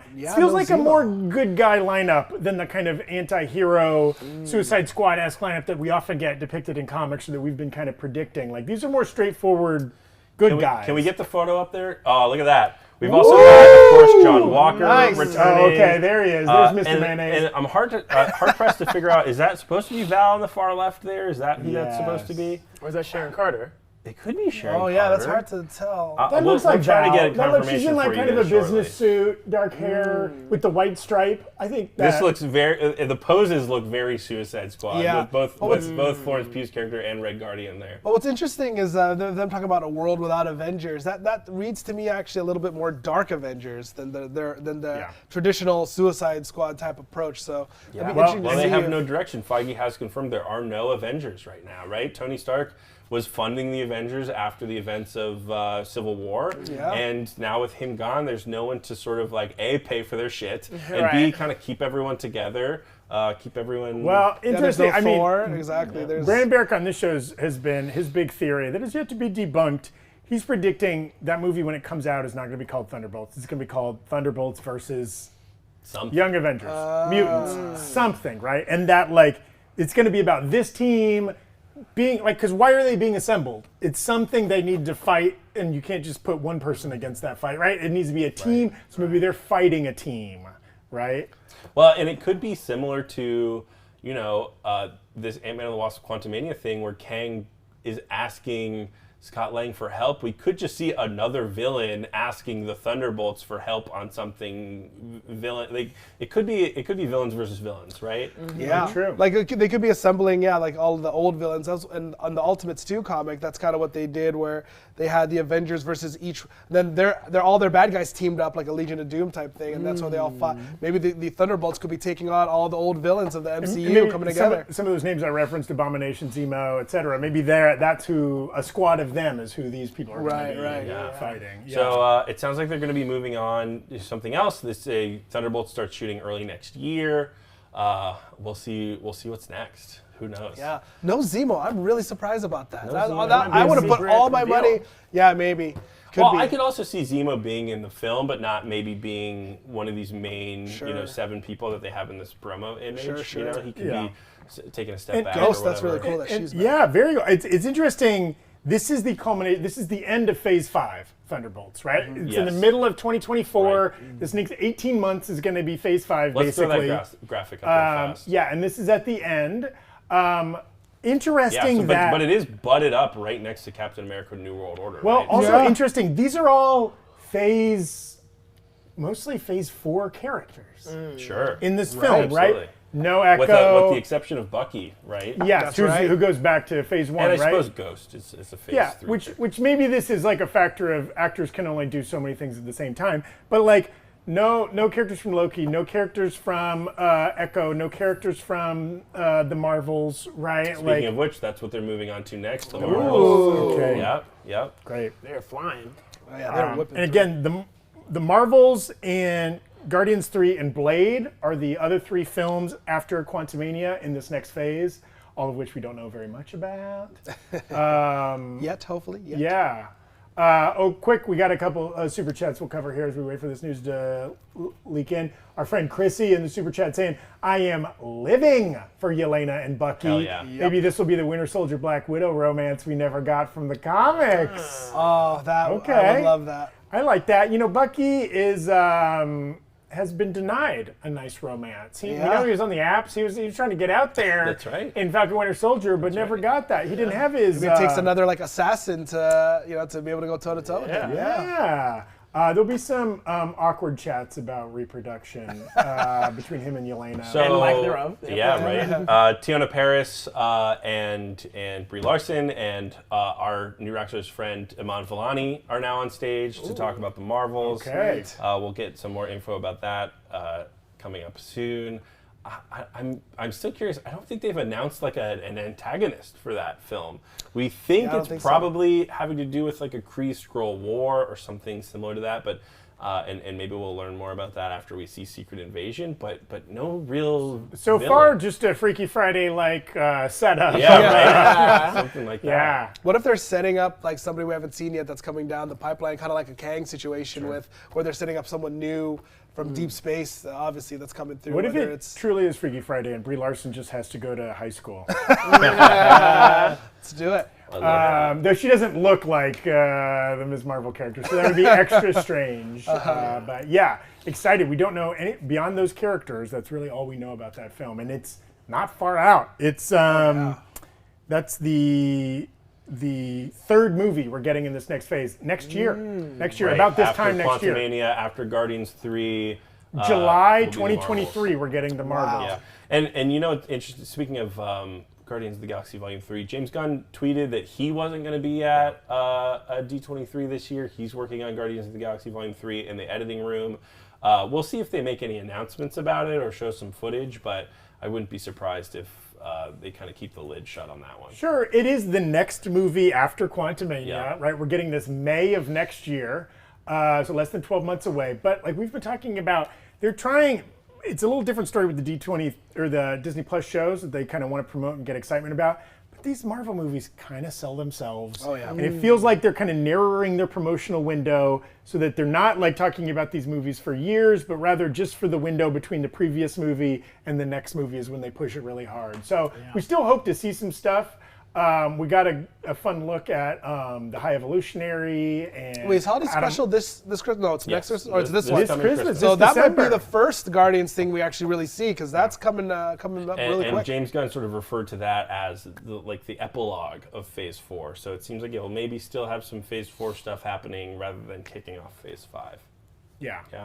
Maybe there's going to be a whole bunch of moments in that where they're going to be in the middle of something and be like, where's Groot? And he's going to be having all those adventures. And I am Groot. They're going to tie those in. Lots of people in the chat speculating on how Zemo might still be in the Thunderbolts. Yeah. And that's true. They might not have announced all the Thunderbolts. Yeah. Maybe he's an antagonist. Maybe they're fighting Zemo. Maybe somebody speculated, I saw they're trying to break him out of jail. That would be an interesting twist. Or he's hiding out on the middle of a dance floor, just cutting it up, and they find him there. He's day 406 into his crazy Molly trip. Daniel Bruhl is in that Benedict Wong category of he seems game to show up whenever they call, right? Like he likes playing that character, and he's a fun fit. So maybe it was a scheduling issue if he's shooting or filming something else, because they have so many A-listers in all these projects. They're gonna have to have conflicts here and there, and maybe he was one of them, because Zemo not being in the Thunderbolts, that could be a big surprise. He's gonna be in there. He's gonna pop up. Sure, and Wongers. Wongers, yep, exactly. Quick recap as we head into the deep into the third hour of our broadcast here. We've gotten a lot of news, a lot of trailers, a lot of footage, some of which has been released publicly. Anything that hasn't been released publicly, we will get on the phone as soon as the panel's over with our members of our cast that are there live, Brandon Barrett, Tommy Bechtel, and Eric Voss, and they're going to recap some stuff for us, anything that we didn't verbally already recap. But we started out with Lucasfilm. We got some Willow trailers, and then we got first footage from Tales of the Jedi, an animated 6-part series that's going to be coming out soon. It kind of sets up the Ahsoka series, which we also got a little bit about. We got our first trailer for Mandalorian Season 3. Yep. We got our first glimpse at Skeleton Crew, the first Star Wars film since Last Jedi that's coming up sometime Rise of soon. Skywalker, yeah. Rise of Skywalker, sorry. Yes. Great. Oh, yeah, John? no, just some more Marvel stuff. Nia DaCosta says she's pitched Kevin Feige about 17 movies. So it's exciting that she's getting her first stab with the Marvels. And it sounds like Goose is back. Everyone's favorite Flurkin is back in the Marvels. Great. So we'll see if Fury loses another eye. Watch your precious items. Love that little mother Flurkin. Then we transitioned into Marvel, and we've gotten a lot of Marvel news that we've gotten through, right? We got a full trailer for Secret Invasion, only some of which we could play before getting our stream taken down by the copyright overlords. But we'll be doing a full breakdown of that on the new Rockstars channel ASAP. Eric Voss is probably already doing it in his mind. We got director confirmed for Fantastic Four, Matt Shakman from WandaVision. No other news from Fantastic Four. We got a Thunderbolts lineup announced very recently. So we got Ghost, Red Guardian, Taskmaster. Which Taskmaster? We don't know. Bucky, Yelena Belova, John Walker, led by Val, Julia Louis-Dreyfus's character. Don't know anything else yet, but we know those characters confirmed for Thunderbolts. Very excited about that. It sounds like the folks at the hall were treated to a little trailer for the Marvels, and that's going to be it for Marvel's sort of presentation today at D23. So we got a Secret Invasion trailer, which was very exciting. We got a Werewolf by Night teaser that was super fun, but not a whole ton in terms of public footage. But a ton of footage was shown to audiences at D23. So stick around. We're going to be talking to people that were inside of the building. They're going to be coming to us live about what they saw, and we can get some of their opinions on some of this cool stuff. Is the panel still going? Panel is still going. Okay, That's it for Marvel, though. So we're thinking, again, they're ending big. We know they're going to end big. There hasn't been a lot of casting announcements, so we're anticipating some kind of movie stars getting pulled out there and being like, welcome, your new Howard the Duck, or whatever. But no Deadpool, no mutants. No Deadpool 3 yet, no mutants announcements. Nothing about Blade. We just got Marvels. So again, the next phase, Quantumania, Guardians 3, nothing yet. Nothing yet about Guardians 3 or the Guardians Holiday Special. Then the Marvels, which we just covered a little bit, then Blade. Series in order, Secret Invasion, got a full trailer for that. Excited about that. Echo, we got a little bit about that. Cast talking, some explanation of what that's going to look like. Vincent D'Onofrio came out, also set up Daredevil Born Again, which is not till the following phase. No, that's phase 5. That is this phase, sorry, later in that phase, yes. A little bit about Loki Season 2. Ironheart in connection with Wakanda Forever. Obviously, Riri Williams appearing in both properties. Ryan Coogler directing and/or producing both of those. Excited for that. Still nothing about Agatha, House of Harkness. Also, confirmation, Iron Wars is happening. Armor Wars. Armor Wars. Yep. Too many Iron Wars would be dope too. Secret Wars. Lots of wars, lots of iron and armor getting thrown around. Armor Wars is happening. Kind of hinted at that it is a bit of a continuation of the events taking place in Secret Invasion. Right. Maybe. Rhodey's going to lead into another. Now, I will say they've moved on to 20th Century Studios. James Cameron is doing a little video about Avatar: Way of Water. Some people in the chat are speculating, and I sort of agree with the speculation. We could get some mutant news. Who knows? Maybe they'll bring Kevin Feige back out on stage. It's kind of connected to 20th century, right? The 20th century banner previously. Brandon, one of our producers here at New Rockstars, Brandon Barrick, who's at the panel right now, was speculating yesterday that it would be so fun if a Deadpool movie was about him trying to go from 20th Century Studios into Marvel.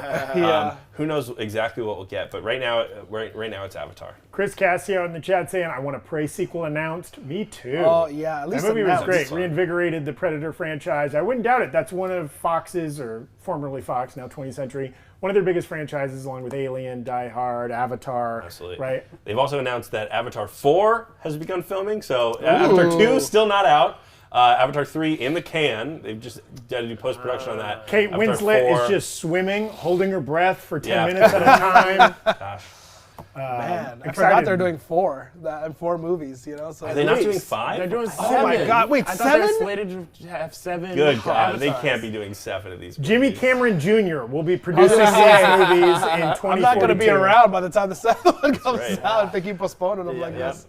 They're going to be doing them as plays by the 7th to really get that 3-dimensional effect. Right. They're going to come to your house. They're going to come to your house in theater. blue body paint and. It's going to be over in VR. You're going to put it Yes. on and experience it at home.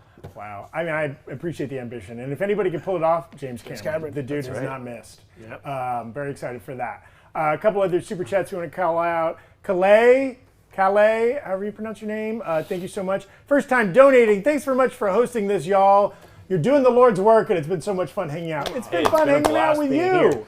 And again, we're going to get footage descriptions from a few of our friends that are in the panel. So stay with us. We're still waiting on some announcements from 20th Century Studios, but as soon as this wraps up, we're going to go to them and get their takes on all the cool stuff that they got to see with their eyeballs that we didn't get to see, which is a little unfair. Yeah, Ryan Wilkinson. Zach and I had passes. We were chosen to be here instead of watching the exclusive footage in Anaheim. But I wouldn't be anywhere else. That's all right. I love We appreciate you. Thanks for joining Eric and I, guys. Yeah. Really appreciate you. Anytime. This is a stellar A team right here. It is. right. Again, Skeleton Crew in Anaheim. Yeah, exactly. right. If I think we're A-, We're still A's. the come Thunderbolts to their Avengers. Okay, we're willing to accept that. Ryan Wilkinson in the chat saying surprise Fantastic Four casting at the end. Well, kind of along the same lines as like Deadpool and Mutants, right? Fantastic Four, another property, used to be owned by 20th Century before they were acquired. Yep. So maybe it's part of this same panel. And I will say, right, like, I don't feel gypped or jaded or anything like that based on the announcements, but Marvel Studios in the past has saved a something for last, right? I would be surprised if Disney doesn't want to, put something out there that's going to create a bunch of headlines, right? They want something. You can't do the, hey, Matt Shakman's directing Fantastic Four, no more news on that, goodbye, without like having something in the bag. Because they know what fans want, they know what fans are expecting. They're, in terms of studios that are really tuned into what the fans want, it feels like Marvel Studios is like, the studio that is like, hey, we're gonna tell really good stories, we're gonna give fans what they want, with some exceptions, but I would be surprised if this panel doesn't end with a bang. Well, the Phase 6 calendar is so bare, and granted we're very far away, but I thought for sure they would have been saving stuff. Not that far away. 2024 starts Phase 6. It's not really. As far as content in terms, lots of content lots between here and there. But you would think that they would fill that up and not be waiting for like a New York Comic Con or something. I feel like this would be their chance. I will say they're now passing out 3D glasses for the Avatar, so it might be a little while until we get new news while they hand out 3D glasses to everyone in the auditorium. It's been a minute since I wore 3D glasses in the theater. Absolutely. I forgot. I feel a little blessed that they've stopped really showing 3D films in like the IMAX showings, and they're just doing them in 2D now with the occasional 3D show. Yeah, but James Cameron wants that fancy 3D. Well, I liked Avatar in 3D. There's only been a few films that have done 3D well, right? Some of the animated films, because it's all natural, right? They can just export it in 3D. And these films that are actually shot in 3D, like Avatar and some other films. And it's like the trailers look gorgeous. He's going to bring some crazy technology and like it'll be a film unlike anything we've ever seen. I love, John, what you said a few minutes ago about headlines. Now, obviously, we've gotten trailers, clips, things that are going to pop our audience, the new Rockstars audience, us, right? We've got enough to speculate for months about all these projects, but I don't know that there's like a headline, New York Times front page kind of thing. Now, they could still get there, right? There's some big names that have been talked about. Your Keanu's, your Denzel's, you're even a Hugh Jackman coming back, right? That moves what has already happened to the front page of everything, right? Yeah, that green room is probably popping right now. They're just tingling with excitement. So this is still an amazing D23 with a lot of really cool things. But yeah, but it's still going, right? Yeah, it's still going. But if that's what we have for Marvel, I understand the feeling of being a little bit like, because we would want that home run moment. And so far, we've got, other than a great D23, there hasn't been that bombshell front page thing that you've been talking about. Also, though, I know there's some people saying they're kind of like a little disappointed in the chat. Think of all that we got today. Oh my gosh. We got multiple trailers released to the public, never seen before. Mandalorian season 3, Secret Invasion, Werewolf by Night, right? Like, and then confirmation of things, Armor Wars coming out. Yeah. And then like clearly a lot of footage shown in person that will soon be out there in the public in trailers and other things like that. Like, we're a little spoiled as a fan base. It's also like D23 Comic-Con have a little bit of a NBA NFL draft kind of energy, where we're always more excited about the stuff in the future than we are about the stuff in the present, because it's unlimited potential, right? Like, until the cast is announced, and the cast of Fantastic Four or whatever can be anything, right? We're most excited then. Then it gets confirmed of who it is, we're a little less excited. Then the movie comes out and we're joyful, but you know, it's not the thing that was in our brain. So hey, don't beat yourself or Marvel up. This has already been awesome. How lucky we get to be alive right now. Because you know, being a kid growing up loving comics, I'm sure like most of you, this would only have been a dream to get to enjoy some of this stuff. Let alone a Thunderbolts movie. That's insane. And look at how tuned in we all are. You know, we tuned in, we're buzzing, we're refreshing our Twitters and everything. Like, that's part of the excitement and the fun of all these Marvel and Disney things being announced. Exactly. And somebody pointing out in the chat, better than DC Fandom, which we may never get again. The already canceled for this year DC Fandom. DC, we love you. We want you to do better. We want DC, you to, yes, okay? we want you to succeed. We're ramped up for Black Adam. We hope that kicks ass. Shazam, all the other, Aquaman 2. Get Kevin Conroy in the mix somehow, Yes. some way. He is the voice of Batman forever. We need him. Yes. We need Kevin Conroy. I mean, the only reason we're talking so much Marvel today is because they're giving us a lot to talk about. But we want you to do the same thing, DC. We're rooting for you. We need two big competitive superhero universes. Iron sharpens iron, you know? That's right. Exactly. Well, yes. I'll say this too, right? Like, while I sit down, you know, we got almost everything that I was sort of expecting, right? Apart from maybe a Fantastic Four cast announcement, we got a Secret Invasion trailer. We got a Mandalorian Season 3 trailer. Like, you know, those are the big things that I was sort of expecting we would get. And I'm so excited. They look super fun. Oh, yeah. Don't you also think they've got to keep something in the can for Comic-Con 2023? Spill all the beans. You know what I mean? It's not that far out. And if they announce everything through 2024, like, what else are they going to talk about?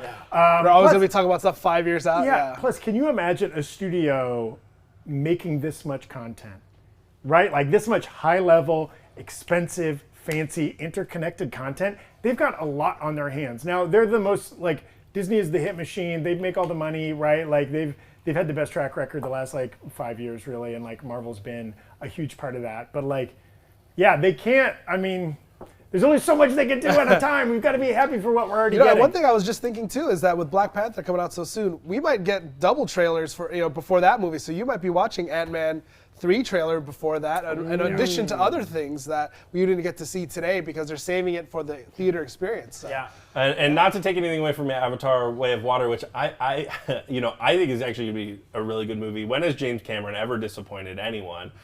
He always comes out, like, when we first heard about this Avatar movie, everyone was sort of like, what is this weird When we first heard about this movie in 1997. But the dude doesn't really miss. No. I mean, I know, like, Avatar maybe hasn't aged super well in people's minds and memories, but seeing that movie in the theater was such a spectacle, and I think we're going to get that too. So just to give people a preview of what they're showing at D23 for Way of Water, it sounds like Zoe Saldana and Sigourney Weaver are both there. They brought out a bunch of younger actors who's playing the children of the Na'vi in this movie. And they're doing a lot of cool, you know, underwater scenes with some really interesting new underwater creatures. One of the things that I loved so much from that movie was the creature design of both sort of those flying creatures, but also like all the creatures that were sort of running through the forest. So it seems like the scenes that they're showing are not super related to one another. It's not really a trailer, it's sort of a montage, similar to that first trailer that they showed, right?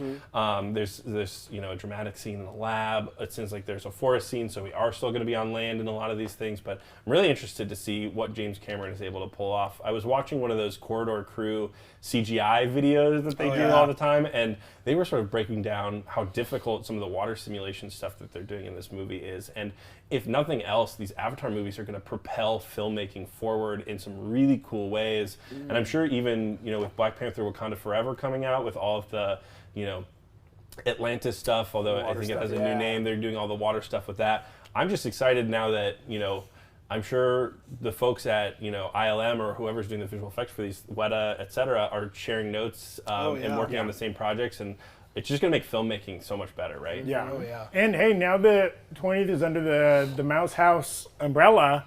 Maybe James Cameron shares some of these secrets with the Feigster, right? Yeah, and I was thinking that watching the Black Panther 2 trailer and seeing all the the people from not Atlantis swimming through, I was getting Avatar vibes from that, just from the little trailer. Absolutely. So holding on to that big whale. Exactly. Yeah. Yes. So and the epic scope of it. So I'm sure they have. Bear Trap 124 in the super chat saying no T. Michael directing announcement. What a disappointment. He's with Mr. Nasty at the moment. There's Dr. time. Nasty. There's time. Tommy Bechtold's in the room. I don't know how deeply we got into the trailer description for the Marvels, but it sounds really fun. Eric Voss is describing it as incredible. Kamala, Carol, Monica, light powers entangled. Captain Rambeau as an astronaut at a Saber space station with Nick Fury. Ooh. Maybe that's sort of, we saw the scroll say that you're needed to Monica at the end of WandaVision, and Nick Fury was in that space station at the end of Far From Home. So it sounds like it's a Saber space station.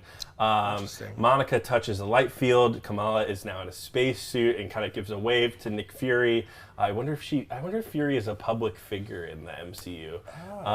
Monica crashes on the moon with some Kree warriors, so it sounds like it's going to be a true action movie, right? It sounds like a lot of fun. That's awesome. That's great. Yeah. I'm looking forward to it. Yeah, excited to see that footage too and see what that looks like. Kamala meets Goose and freaks out, and the Fleur can devour someone. Sounds like it's going to be a real romp. The trailer was set to Beastie Boys' Intergalactic. Love a little Beastie Boys in a trailer. Wait a minute. Aren't the Beastie Boys famous for not wanting their music in trailers? advertisements? They said yes to Star Trek because they're big Star Trek fans. Maybe they saw that check come in and they were like, we'll do it. Yeah. Maybe Spike Jonze got him on the phone. It was like, hey guys, take this money. It's interesting that they're on a Saber station and not a Sword station. That was what we all thought originally, is that the opposite of S.H.I.E.L.D. was Sword, which was the space version of space S.H.I.E.L.D., version of right? S.H.I.E.L.D., which was shown in WandaVision. Well, and it sounds like Zoe Ashton, who she had that talk show Zoe on Zoe on Showtime. Zoe, thank you. Is the villain of that movie. Mysterious, not named, carries a hammer-headed staff, I'm sure. And it can give us a couple of days and we'll have like 6 different people that she could be playing. Yeah. Interesting. Yeah. So I don't know. That looks pretty fun too. Okay, cool. Excited to see. Again, those that, the Captain Marvel and the Miss Marvel are like incredibly visual franchises, right? The way their powers are manifested look really cool. So like that trailer footage, whenever that does come out, will like look awesome too. And it'll be interesting to see how these like very different kind of powers interact, as you pointed out there, John. Cool. Well-rounded mom in the super chat saying this has been a great thing to listen to while running errands. You made grocery shopping fun. Thank you, well-rounded mom. Do it for y'all. Yeah. I would argue grocery shopping is fun no matter what you're listening to. I could spend days in the produce aisle picking through the Envy or the Cosmic Crisp apples. I could talk Fuji. My jam's Fuji. Yeah. Oh, you need to upgrade, Tom. There's a lot of better breeds of apple, my man. Give me that mug. I'm going to get rid of this mug. Yeah, I'm going to get this. Join the dark side. Yeah, join the dark side. It's always Honeycrisp time. Okay, cool. And so we're in the middle of the 20th century panel right now, knee deep in Avatar footage and news. That movie's coming up December, November? This year, yeah. Yeah, later this year. Avatar 2. Yeah, is December. November. Christmas. Christmas. So we'll be covering that. I mean, it could be, this has been an interesting year for films. We had, late last year, No Way Home, kind of leading into Multiverse of Madness early this year, Thor: Love and Thunder, July. There's been kind of a long, dry period with only kind of Top Gun Maverick and The Gray Man. Come on now. Okay, well, I'm talking theaters. Eric. And Rise of Gru and whatever. And there's been this is the last month has literally been the lowest box office month ever, just because there's no films coming out. Yeah. Now, the year's ending strong though. Wakanda Forever. Yep. Boom. Big drop. We got Avatar 2, Way of Water. Big. Both those movies could end up being the biggest movies of the year, or at least are going to be just huge spectacles to get us back into theaters if we haven't been there in a minute. As well as a lot of fun, interesting, more Oscar-y character drama kind of movies coming out as well that we're excited about. Don't Worry, Darling's coming out. Don't Worry, Darling. Is that coming out this year? Yeah. Yeah, it is. Fun. Glass Onion and Knives Out Mysteries will be on Netflix and limited release. Halloween Kills is going to be, I think, simultaneously released in theaters and on Peacock, I believe. Interesting. But we're excited about that. It's kind of the end of that current run of Halloween films. There's some good stuff coming at the end of the year. It's a real bad dry period right now. So almost nothing in the theater, but Go we see expect Home for that to Jesus pick in the theater. That's Okay. that's a fun one in the theater. Home for Jesus. I had a good time watching that in the theater. When you were talking about Honk for Jesus, I forgot that was a movie that came out, and I thought you saw someone saying Honk for Jesus, and I was like, I don't know what this is related to, but you know. who And knows? then, as we've already talked Go about, off, Eric. Yeah. But continue. Go on. we already talked about next year. I mean, so much, right? In addition to, there's like a Mission Impossible movie next year. There's a lot of one of the DC movies, right? Yeah, 3 DC movies next year, 4 Marvel movies. Next year is going to be finally the studios are kind of caught back up since the pandemic. A lot of the movies that have got delayed because special effects weren't ready or shooting got delayed or whatever, right? Through this lull in post-pandemic, like everything really hits next year. It's going to be an awesome year. And that's not even to mention like the Disney Plus series that are going to be coming at us. It's a strong slate of Disney Plus content coming out, Yep. And Joker, musical Joker next That's year. right. That's next Is year. that next year? I'm pretty sure. Folie à deux. Think so. It might be if they're getting rid of the film now. It could be next year. But Good Lord. We're spoiled. I mean, We're clear spoiled out group. of the paint. Joker's coming in. You know what I mean? Like, make way. There's a lot of good stuff, and that should continue into 2024. Good time to be a movie fan. Let's all cross our fingers for no new pandemics that delay anything or keep us from going out and enjoying movies in person, in theaters with our buds. We'll be covering all that stuff, of course, here at New Rockstars.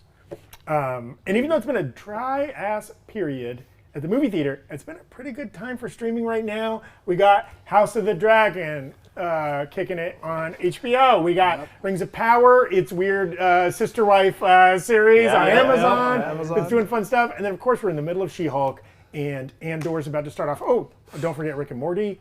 That new season just started. We're covering all that stuff here on New Rockstars. I'm really excited about that. Shout out to a couple super chatters. Noob Master saying, I could see Zach in the Pocky Chip aisle. No, you We're can't. doing it again. Every No, you episode can't. of the Break Room, henceforth, we'll have Zach eating a Pocky Chip. You should have seen the two of them in the Break Room sink, just like heaving and hawing over some lactose-free milk. You can go back and yesterday watch after the tomorrow's episode. Do it. Go back and watch Flash tomorrow's Legend episode. 2K Yesterday's says, episode. what if Deadpool and the mutants got into the MCU through the Purple Rift from No Way Home? They would have to know the identity of Peter Parker if that were the case, which is possible. Deadpool and Peter Parker do have an interesting relationship in a lot of comic books. I love that pitch for connecting the films of 3 different studios, right? Sony, the Fox. Sony, Fox, and Marvel. Well, Sony wanted Disney. to use that same portal, Flash Legends. So something to do with by bringing Spider-Man, Vulture I back, think. exactly. Yeah, I mean they kind of did with Venom at the post-credit scenes. That's No Way right. Home That's right. and- So I'm curious from you guys, favorite thing that we got to see today? Werewolf by Night, hands down. Werewolf by Night was really damn cool. Really exciting. I would say it's like, I haven't decided, 3-way tie up there. The Mandalorian Season 3 trailer looked awesome. The Werewolf by Night trailer looks so weird and fun and different from anything we've seen from this studio. I kind of can't wait to see if they stick the landing on that and what it looks like. And then, it almost got our stream ended, but that Secret Invasion trailer. That first half was legit. That's what I'm most excited about. You know, when I first started working here at New Rockstars, it was sort of after Captain Marvel, after Endgame, but we were still in our scroll search phase. So, it was a lot of fun to do some of those old "Who the heck is a Skrull" videos, and I think like all of the like mystery and intrigue around that show is going to be so fun. It's a tone that Marvel hasn't done in a little while now, having like, who can you trust type stuff, which is going to be a blast. And I'm having so much fun with She-Hulk and the tone of that show, but it's going to be fun to have a total reversal of tone and go back to Secret Invasion, which is really taking itself seriously, at least from the looks of it. Yeah, a little Winter Soldier energy, right? A little. We thought we might get some of that energy in Falcon Winter Soldier, but that turned into more of kind of like a a different kind of action-y more movie than a thriller kind of spycraft kind of thing. But I know we're all really looking forward to some new casting announcements with Fantastic Four and whatnot. But I was really excited to see what we did get, which was Vincent D'Onofrio, which was Charlie Cox going back as Daredevil. Some more talk about that. Learning who the Thunderbolt team is going to be was really fun too. Red Guardian was never, in my mind, going to be on the team. So to see him, or Bucky, or Ghost was another good one that I heard rumored. But to see her get to come back and them kind of building the team with all these ex-military, ex-assassin, ex-Black Ops characters. Yes, it was fun to kind of finally get a little bit of direction in the kind as of far bad as that's toys. Go. Exactly, exactly. Well, that's a good point. Obviously, Ghost has some kind of powers from her weird experiences there. She can kind of phase through things.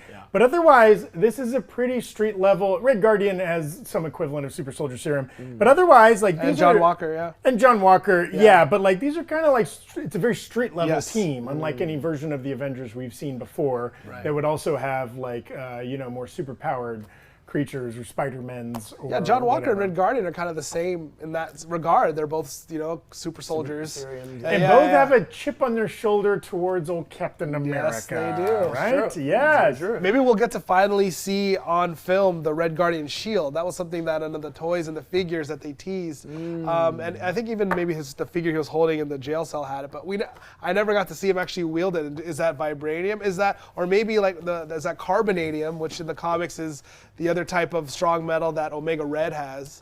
That's I think third tier behind adamantium and vibranium. So that'd be really cool to see what they the intro of adamantium. Or the intro of adamantium. They've already started hinting at Wolverine. I mean, we're really close to more. Well, hinting at Wolverine might be a slight stretch there. We got the Man with shout claws, out of the newspaper. Man with claws at a fight at a bar. I mean, tiny little, little nuggets. Oh yeah, they're that's dropping all right we need. whisper. We need little morsels to keep us hook, line, and sinker. That is our sustenance here at the Rockstars. Welcome to that exact show right here. And you know a great way to consume that sustenance? In one of these mugs. Oh. Okay, yes, this is the shill portion of this. We have two different versions of the official Breakroom mug. This is the better version. It's called Morbin Time. And this is the even better version, which is the mandatory fun time. Hey, and to interrupt this mug talk, but I'll keep it next to my face while I do it. We are going to be joined by Tommy Bechtold and Brandon Barry here in a second. The panel has wrapped up, but we wanted to get you guys like some real meaty descriptions of some of the things that they got to experience in the panel since we all couldn't be there. So stay tuned for that. They're funneling out of the theater right now, trying to connect to a Zoom call with us, and we'll bring that to you. They're probably returning those 3D glasses. Oh, yeah. I'm sure that the Wi-Fi is a madhouse down there right now. Okay, so confirmed, no Fantastic Four announcement, no mutants announced. That's okay. Dry your tears with thousands of hours of good content that we will be getting in the next couple. And it's good they don't, again, you can't eat pie and cake and cookies all at the same time. You need to spread that stuff out. You know what I mean? We got Comic-Con next year. We got D23 next year when they'll slip that stuff in there, okay? We're too busy loving the stuff they did give us. Again, we'll get recaps verbally from the things that were only shown in person and haven't been released to the public here shortly from Brandon and Tommy. They're also trying to grab some new Rockstars fans there on the tarmac in the hall. Maybe chat with them up a little bit. There'll be some good stuff on social media from them as well.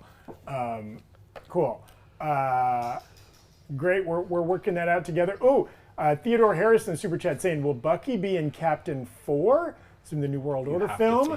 Since he is in the Thunderbolts? He can't go from where he left off in Falcon and the Winter Soldier to the Thunderbolts, right? No, and it makes sense because that comes right before Thunderbolts, Cap 4. Right. So it makes sense that to me seems like it's going to be kind of a two-parter, right? Yeah. It's like we don't have the Avengers anymore, but Captain America is sort of, with Iron Man, been the face of the Avengers for a long time, and you think like that is basically going to be setting up these Avengers films for Phase 6, and Thunderbolts, I imagine, are going to be setting up sort of those characters for Phase 6 as well. And Sam and Bucky are at the end of the show as friends, and so you got to imagine that Bucky's going to be back for sure.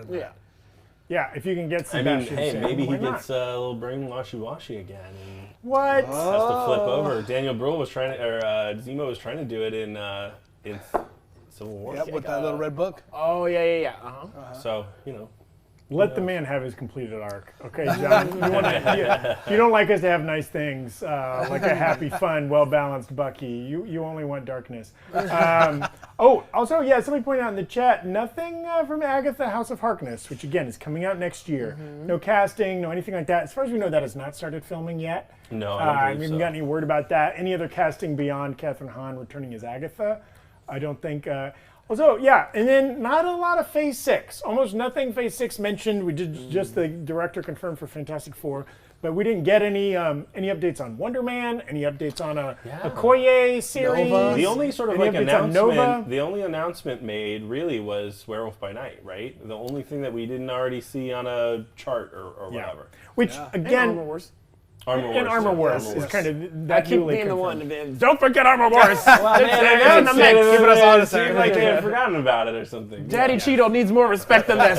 And again, I think it doesn't mean that they're not working on it or they haven't already made these castings and slated these things. I think we were a little spoiled at Comic-Con. When have we ever gotten 2 phases announced at once? Of course. True. Right? True. So part of this is like them pulling it back and be like, okay, we know we talked a lot about Phase 6, but actually our next big thing is Phase 5. We don't want to move beyond that too fast, right? I mean, the amount of things that they've talked about are more than any phases they've, in previous Comic-Cons and stuff, just the amount of content in the pipeline here. They do have, and we did some speculating on the break room a couple of weeks ago. Go find that video of like what Phase 6 and even Phase 7 might look like, because Marvel has sort of like planted little flags for these release dates of films going into the future. There's been talk about Phase 7 sort of being a phase all about the mutants, and talk about how like some of the old Fox contracts sort of locked Marvel into some actors that they may not want to keep around, and maybe that's why we're getting mutants a little bit later than we thought. So with this sort of day, and not talking about mutants, I wouldn't be surprised if there's some truth to those rumors. We may be seeing mutants, a little bit later down the road. Yeah, we're only about 2 years out from now in terms of all the things that we've talked about, but there's so many other things coming down, and for a lot of people in the chat talking about World War Hulk, what I've heard is that the rights for Marvel to make a movie will be back in their hands around 2025, so even that would have to wait till later, because they can't make a solo Hulk movie because Universal owns the rights, but from my understanding is that will expire and be ready for Marvel to use in 2025, and maybe that's when that movie could be announced, let alone come out. Right. It's funny you think, the Disney purchase of Fox went through. Boom, we're getting mutants in the next thing. Yeah. But there are still some of those little contracts that they have to kind of work out. And these huge, very expensive movies and series take a long time to plan, right? Like even. It's wild that there are things coming out in 2024 that we're not, or 2023 that we're not sure they've started filming yet, right? Like that is as wild as these productions are, as big and expensive. It's amazing that they can do them as fast as they can. A lot of people throwing out Werewolf by Night, Agatha, and Blade all connected in the chat. I would say it. We are starting to get into these like dark magic, evil demon kind of stuff. I would love for Werewolf by Night to sort of look and appear as a standalone thing, and then it was more important than you thought it would be. Yeah. Well, Moon Knight wasn't tied to anything, at least as far as we know. Right. Yes. So Moon Knight being premiered in Werewolf by Night, the comic, maybe it could be similar in that sense, where it's a standalone, or maybe it's tied, and we'll find out when we watch it. Well, that was like one thing when either John or Tom were just talking about stuff like. Yeah, they also have to leave a little room in these next couple phases for something really takes off. Right? If one of these Disney Plus series is like a wild hit, like WandaVision, I think was a bigger hit than anybody anticipated. Right. Yeah. And so it's like, well, if you already have your next 5 years planned out and there's no wiggle room to squeeze in another Wanda project, right? Or whatever. Or if Eternals was a huge hit, at least commercially. We need our Fasto spin-off, right? They we would have been seeing it at least in Eternals 2 or some other thing. Give Madison her own show. It's coming. There it is. It's coming. The fans are going to demand it. She's the next Sorcerer Supreme. You heard it here Mrs. Sorcerer Supreme. If you're just tuning in, the Marvel panel, the 20th Century Fox panel, and the Lucasfilm panel have wrapped, but stick around and hang out with us for a little while. Brandon Barrick, Tommy Bechtold, Eric Voss, Coy Jandro, they're all trying to make their way out of Hall 23 over in Anaheim so that they can come talk to us. We've got the Zoom window open, so as soon as they jump in that call, we're going to be chatting with them about exactly what they saw in those panels. If you missed some of the news, we got trailers for Mandalorian Season 3. Everybody's leaving me. We got trailers for Mandalorian Season 3. We got a trailer for Secret Invasion. We got a trailer for Werewolf by Night. We got a trailer for, remind me of the Jedi. Tales of the Jedi. It's a new 6-part animated show from Dave Filoni. And then we got footage for, exclusive footage at Hall 23 that we're going to be talking about here in a minute. Indiana Jones 5. We're going to be talking about Ahsoka. We're going to be talking about Ant-Man 3. Ant-Man and the Wasp, Quantumania. We're going to be talking about the Marvels. There's a whole bunch We'll be talking of cool... about the second half of that Secret Invasion We're going to trailer. talk about the second half of the Secret Invasion If you weren't here trailer. before, Absolutely. we had to stop because we were about to get flagged by our favorite overlords. So all that is still to come. I got to say, what a great year it has been so far. We got to see some Daredevil, some Daredevil She-Hulk conversation. We're going to talk a little bit more about that. I'm loving She-Hulk so far.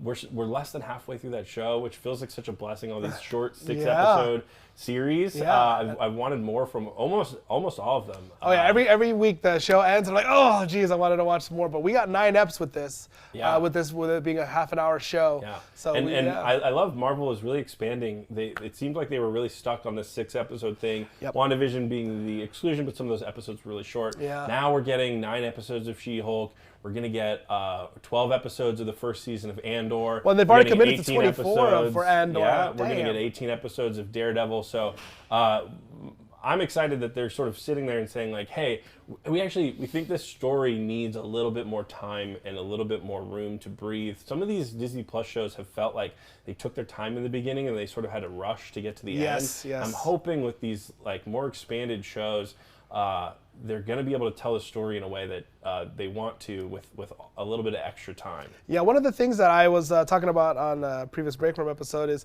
with Daredevil and I hope with She-Hulk coming up that they have more about like the court case of the week and more about them being lawyers and more about them telling those stories. And with more episodes, you can do it. Yeah. Okay. So Brandon and Tommy, we've got them on a Zoom call.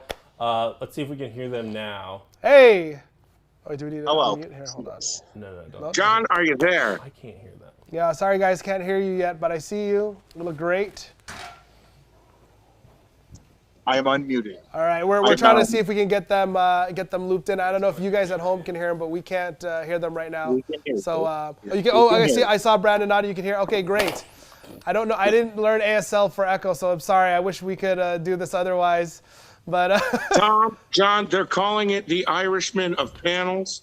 People here commenting on the 3-hour plus time span. Woo! This definitely feels like the Irishman. Yes, we hear you now, Tommy. How's it going, guys? How you doing? We're hungry. We're thirsty. We're horny as hell, and we're bringing the party to you.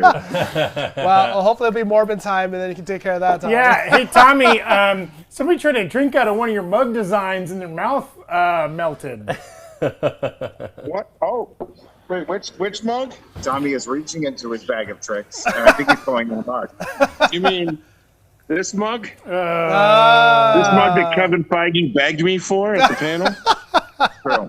He came off the stage and into the audience. He said, I don't want to live another day in the Marvel Cinematic Universe unless I get this mug. We're going to need to have that source. I don't know about that, because these are the better mugs. Okay, so you guys saw a lot of footage of things that has not been released to the public. Let's start from the top. We've seen the Andor footage. We saw the Mandalorian Season 3 footage. Other Star Wars stuff that you guys saw there in person. And what was the general... notes? Oh, what's that? So let me take a look at my notes. Okay, great. Oh, well, not necessarily Star Wars related, but we did get a big Willow scoop. I don't know if you got that. Oh, what's the scoop? Christian Slater joining the cast of Get Willow. that. We did get that. Yeah. I think Tommy, we have all the scoops. We're looking for footage description, right? You guys saw some footage from Indiana Jones 5, is that right? Yes. Oh my God. Yeah, the Indiana Jones 5 footage was incredible. It looks like it's like an Indiana Jones clip show. Yes. You have old Indiana, but he's having lots of memories of his youth. Yes. He looks great. The de-aging looks great. It's like you're going to see the Indiana Jones stunt show. Yes. It's pretty incredible. How de-aged is he? Jonathan Rhys Davies back. Oh. Yeah. In a quasi-problematic role, I think. Paula has returned. Somehow Sala has returned.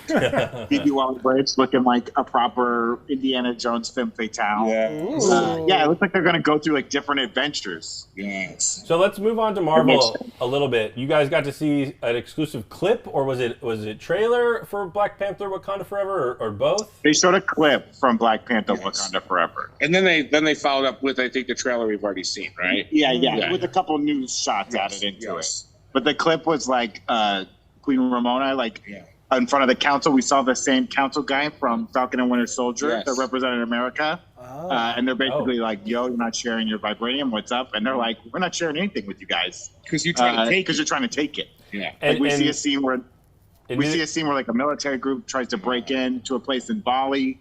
The Dora Milaje stopped them with some awesome weaponry. Yes. And then they bring those same troops in front of the council, and they're like, this is why we're not sharing, because you're trying to take it. Yeah, because you can't play ball like that and expect us to keep showing back up to the courts. We'll make our own courts out of vibranium. I love that little mic drop moment. So that seems presumably to take place maybe at the beginning of the movie? Yeah. It seems like it's pretty fresh after whatever situation is going to explain the death of T'Challa. Mm-hmm. Cool. Let's see. And then Angela Bassett in the house was amazing. Yeah, I mean, they had like everyone here.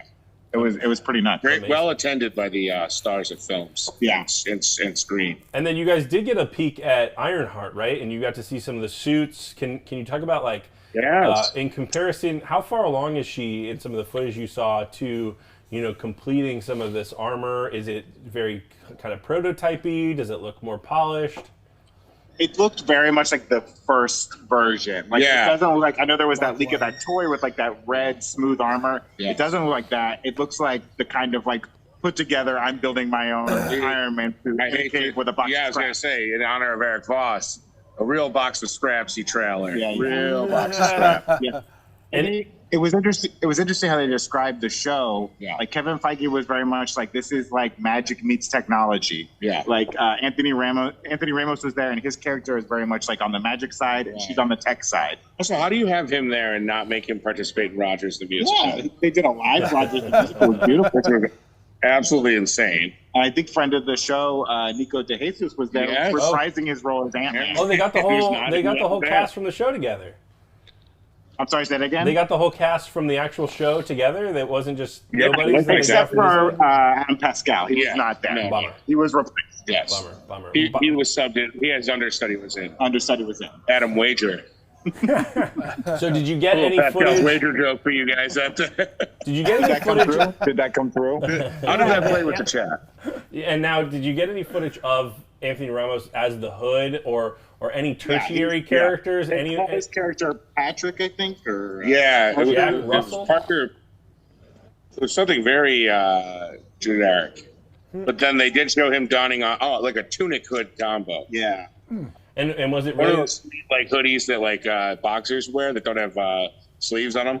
Absolutely. And was it only really those two characters, or did you see anyone else from that show? What was the footage like? Well, it implies that the Hood has a bit of a crew. Yeah. Okay. You can't really tell who they were supposed to be. And then it seemed like Riri had a little bit of a team, too, at the end there. They were kind of all squaring off. Yeah. And she's definitely at MIT. What's his name from Community? Yeah. Jim Rash. Who was in? Was he in Iron Man 3? Yeah, he was in Civil War, Cap 3. Yeah, when he does like the MIT thing. He reprises this role.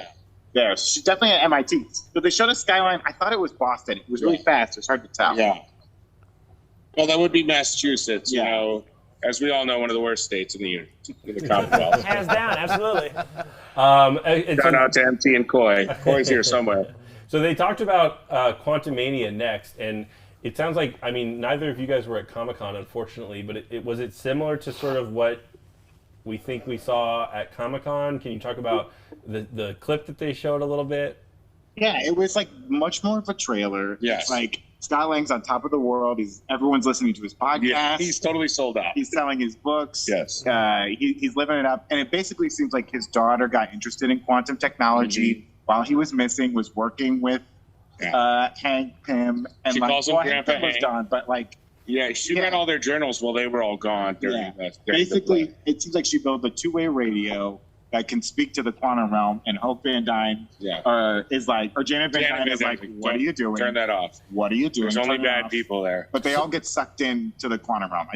I think what we saw in the trailer is mostly like the first third. But I think they like revealed a more elaborate costume on Bill Murray in this one? Because he just kind of dressed as like a civilian in the footage they showed. Clearly someone who lives in a city inside of the quantum realm. So, it reminded me of the Munchkins. Yes. Now, did you get to hear who Cassie was talking to on the radio, or like maybe a Doom? No, but the light was like kind of it the was Kang kind of hue. like, it was kind of like it is a radio. Yeah, and then it was like the idea of you can talk to someone, then they can talk to you. Yeah. So some light came through and zapped them all, and sucked them in. Oh, interesting. Maybe, and that led to Kang asking for their help, or was that disconnected? Do you think Kang is the person who maybe in a very funny way, Kang has a scene with Ant-Man, and this is the scene we heard about where he's like, where Ant-Man says he's an Avenger. He's like, have I killed you or whatever? Right. But he's saying like he specifically wants Ant-Man because he wants him to steal something. Yeah. So it's once again Scott Lang being forced into doing a heist. Going back to his roots. I love Paul Rudd described the movie as bananas and like very different than the first two. Yeah. And like really getting into it. So he said it was really the mandatory fun mug of Ant-Man movies. Hey, let him know. The Morbius mug is a little bit more of like an Iron Man 2.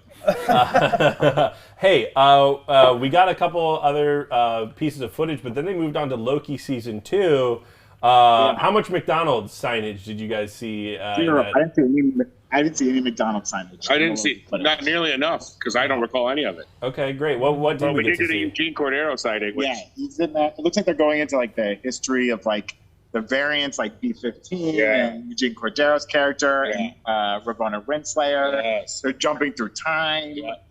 There's like multiple Lokis. I don't know if they're variants or like displaced. Loki was doing this weird thing where he's walking down a hallway and he's being pulled by time. Yeah, like, someone was saying the TVA. Someone was saying the TVA was kind of glitching out or something like that. Yes. Do you like think he was glitching out within the TVA? Does it feel like multiple TVAs are kind of like combining into each other? Multiple timeline TVAs? Because he prunes the TVA, and behind the walls of the TVA, there's all this Kang imagery. Yeah, he prunes who a remains mural, and like behind it, you get of like the timekeepers.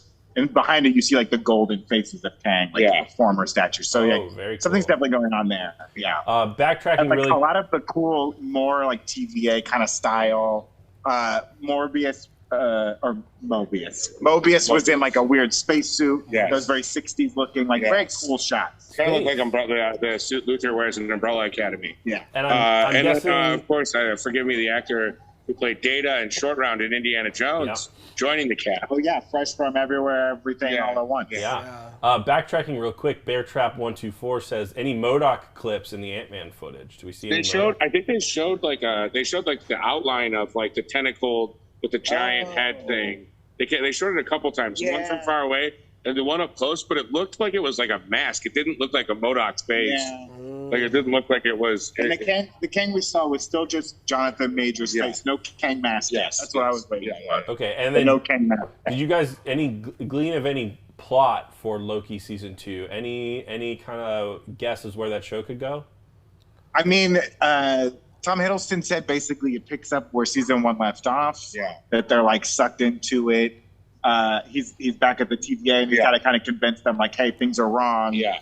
They don't understand that anything is amiss. He's kind of like cluing them in that they've been basically like matrixed. Like they're all like in this variant, prefabbed over reality at their TVA, which is not legit. And then it also seems as though he's trying like. I couldn't tell at the end, but when all those Lokis were around him, like, did he have his magic back? Like, is he able to now put all the fake Lokis back up? See him use a little green magic. Yeah. It definitely sounds like green magic. And Tom Hiddleston and Kevin Feige did say on stage that this very much plays into the multiverse. That's right. That's what I was trying to think. It's very important.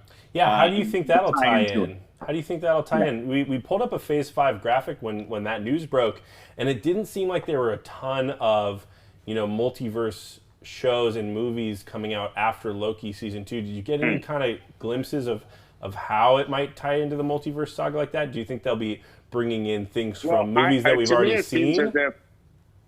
Loki is almost trying to not prune away the other branches of this timeline, but he's trying to simplify everything to get everyone on the same page. He has a line where he's basically saying there's a war coming, and it's going to destroy this place. And I think I got the feeling that Ant-Man and Wasp: Quantumania is going to set up a lot of this, and it will probably continue whatever story is being told there. That's right. Very cool. You guys got to see some footage from Echo, right? Yes. Can you talk me through that a little bit? I liked the footage a lot of Echo. It reminded me a lot of Prey. Yeah. A lot of the indigenous actors involved. A lot of like jumping through time there, where it's like you have this history of warrior in your culture, and you're going to be drawing on that. There was a scene where she looked at her hands, and it almost looked like they were glowing. Yeah, right? it did. I was trying to figure that out. That was very weird. But yeah, it looks like it's going to be telling the story of like her ancestry and like her people and like this kind of history of warriors. And also like Kingpin shows up at the end and he's got an eye patch on his left eye. He's got one of those weird like medical ones that just is like skin color. The ones you get from the urgent care. Yeah, exactly. Very, very happy. You walk into a tree branch and they give you that. There's some bloody gauze on the end. Like the carve shop.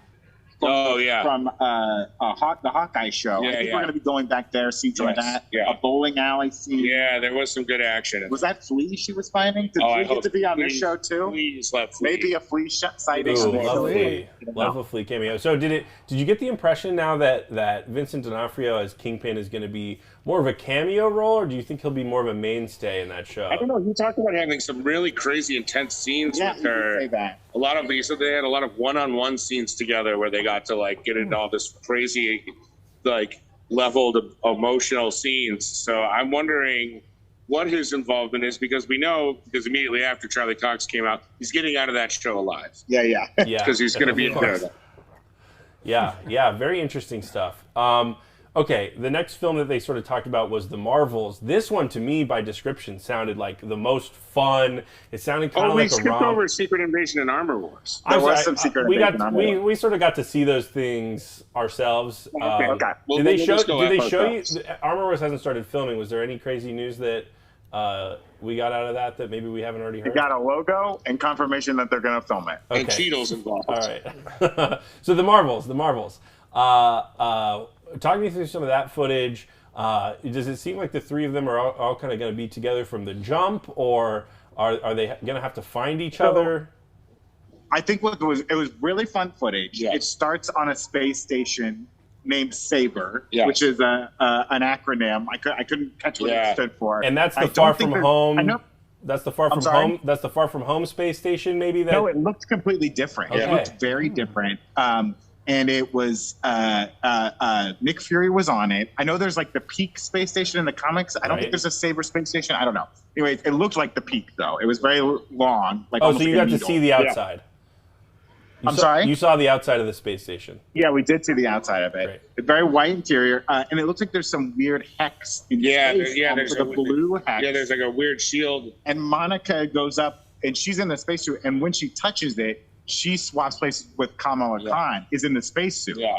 I think it's kind of implied anytime they use any of their powers, the three of them are linked, and they change, they go into each other's bodies. But it's not one-to-one. I think it's like they can all three switch spots. All three can switch spots. Whenever they use their powers. Yeah. And we saw like Kamala's family, like Photon and Nick Fury show up at Kamala Khan's house, which was like kind of crazy to see. Right. Those actors. Yeah. For the TV show, that was great. I'm so glad they're back. It's great. But it looked really fun and like very interesting. Yeah. And there was definitely still like tension between Monica they definitely and Captain Marvel. She makes like a comment about like changing her diapers, and then Monica Rambeau's like, I don't. Yeah, don't call me Lieutenant Trouble, bitch. Back off. And now you called her Photon. There was some speculation that she might be Photon, she might be Spectrum. Did they call her out by name? Did they give her superhero a name? Or I didn't hear that. I was just kind of saying Photon. Yeah. Well, and that's her call sign in Captain Marvel, so that makes a lot of sense. Oh, yeah. Tommy getting recognized. We got some new Rockstars fans on the ground there. Hey. Very fun, very fun. And then to round it out, you guys got to see some footage from Avatar: Way of Water in 3D. Yeah.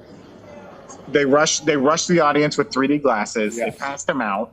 Got these very pretty pictures. They sent us some very pretty photos. Ooh. Yeah, they showed like 4 or 5 long scenes from the movie. Oh wow! The 3D looks pretty good. I mean, we were in a big hall, not the ideal place to see it, but it looked really good. The water looks great. Lots of fishy animals running around. There sure is water in that movie. I will tell you guys. I'm here for me first. Water confirmed. Water confirmed. Okay. That's a confirmation for coming back. Not enough whale footage for me. Not enough whales leaping out of water and flying. So I was a little disgusted by that. But it looks like there's 2 different tribes of the Na'vi. There's the ones we know, the blue ones, and then there's more kind of greenish blue ones that live near the water. They have more like fin-like features. Their tails are a little thicker so they can move through the water a little better. Brandon and I kind of identify with the different tribes. Brandon's a little more the water guy with his fins. Me, I'm terrestrial. I'm all about the dirt, the leaves, spears, arrows. Brandon, he's sleek. He moves through the water like a dolphin. Jake Sully, I see you. He's had kids with Zoe Saldana. Yeah, he's been seeing Zoe Saldana's Na'vi, if you know what I'm saying. There's like Sigourney Weaver's character had a kid somehow. Yeah, and then that kid is played by Sigourney Weaver. Yeah. And Wait, then really? I think it's kind of implied that Stephen Lang's character has a human son. Yeah. Because the named Spider. They named him Spider, and he's worried about becoming a bad guy. And I'm like, maybe don't name him Spider. Yeah, that to me would be like an immediate. He's like a human son, but he has like the Na'vi colorization on it. I thought maybe that was his war paint. Oh, it might be. I thought maybe I don't know. It's hard to tell. Yeah. I thought he was just appropriating Na'vi culture, which to me makes him the true villain of the film. So I want to get something from you guys. What was the moment that kind of popped the hardest in Hall 23? What sent the audience off their edge? I mean, as soon as Marvel kicked in, the audience really wanted. I will say the Indiana Jones 5 footage really kind of got people. And then Harrison coming out. Harrison was like visibly moved by it. And promised this was his last one. He said no more after. And as his close personal friend, as I hate to mention, but do have to remind people, you don't see him that emotional that often. He's usually pretty gruff, massaging your back, a little too rough, noogie your head. He was moved to tears. He got choked up, which was very. I will say, dude, I think people really popped for the Thunderbolts too, because finding out that like Red Guardian's going to be in the Thunderbolts, finding out that the Winter Soldier's going to be in the Thunderbolts, Ghost is coming back. U.S. agent who even shit on himself, which was amazing. He referred to himself as the book-boring superhero or whatever. Yeah, he didn't call himself Johnny Mayonnaise.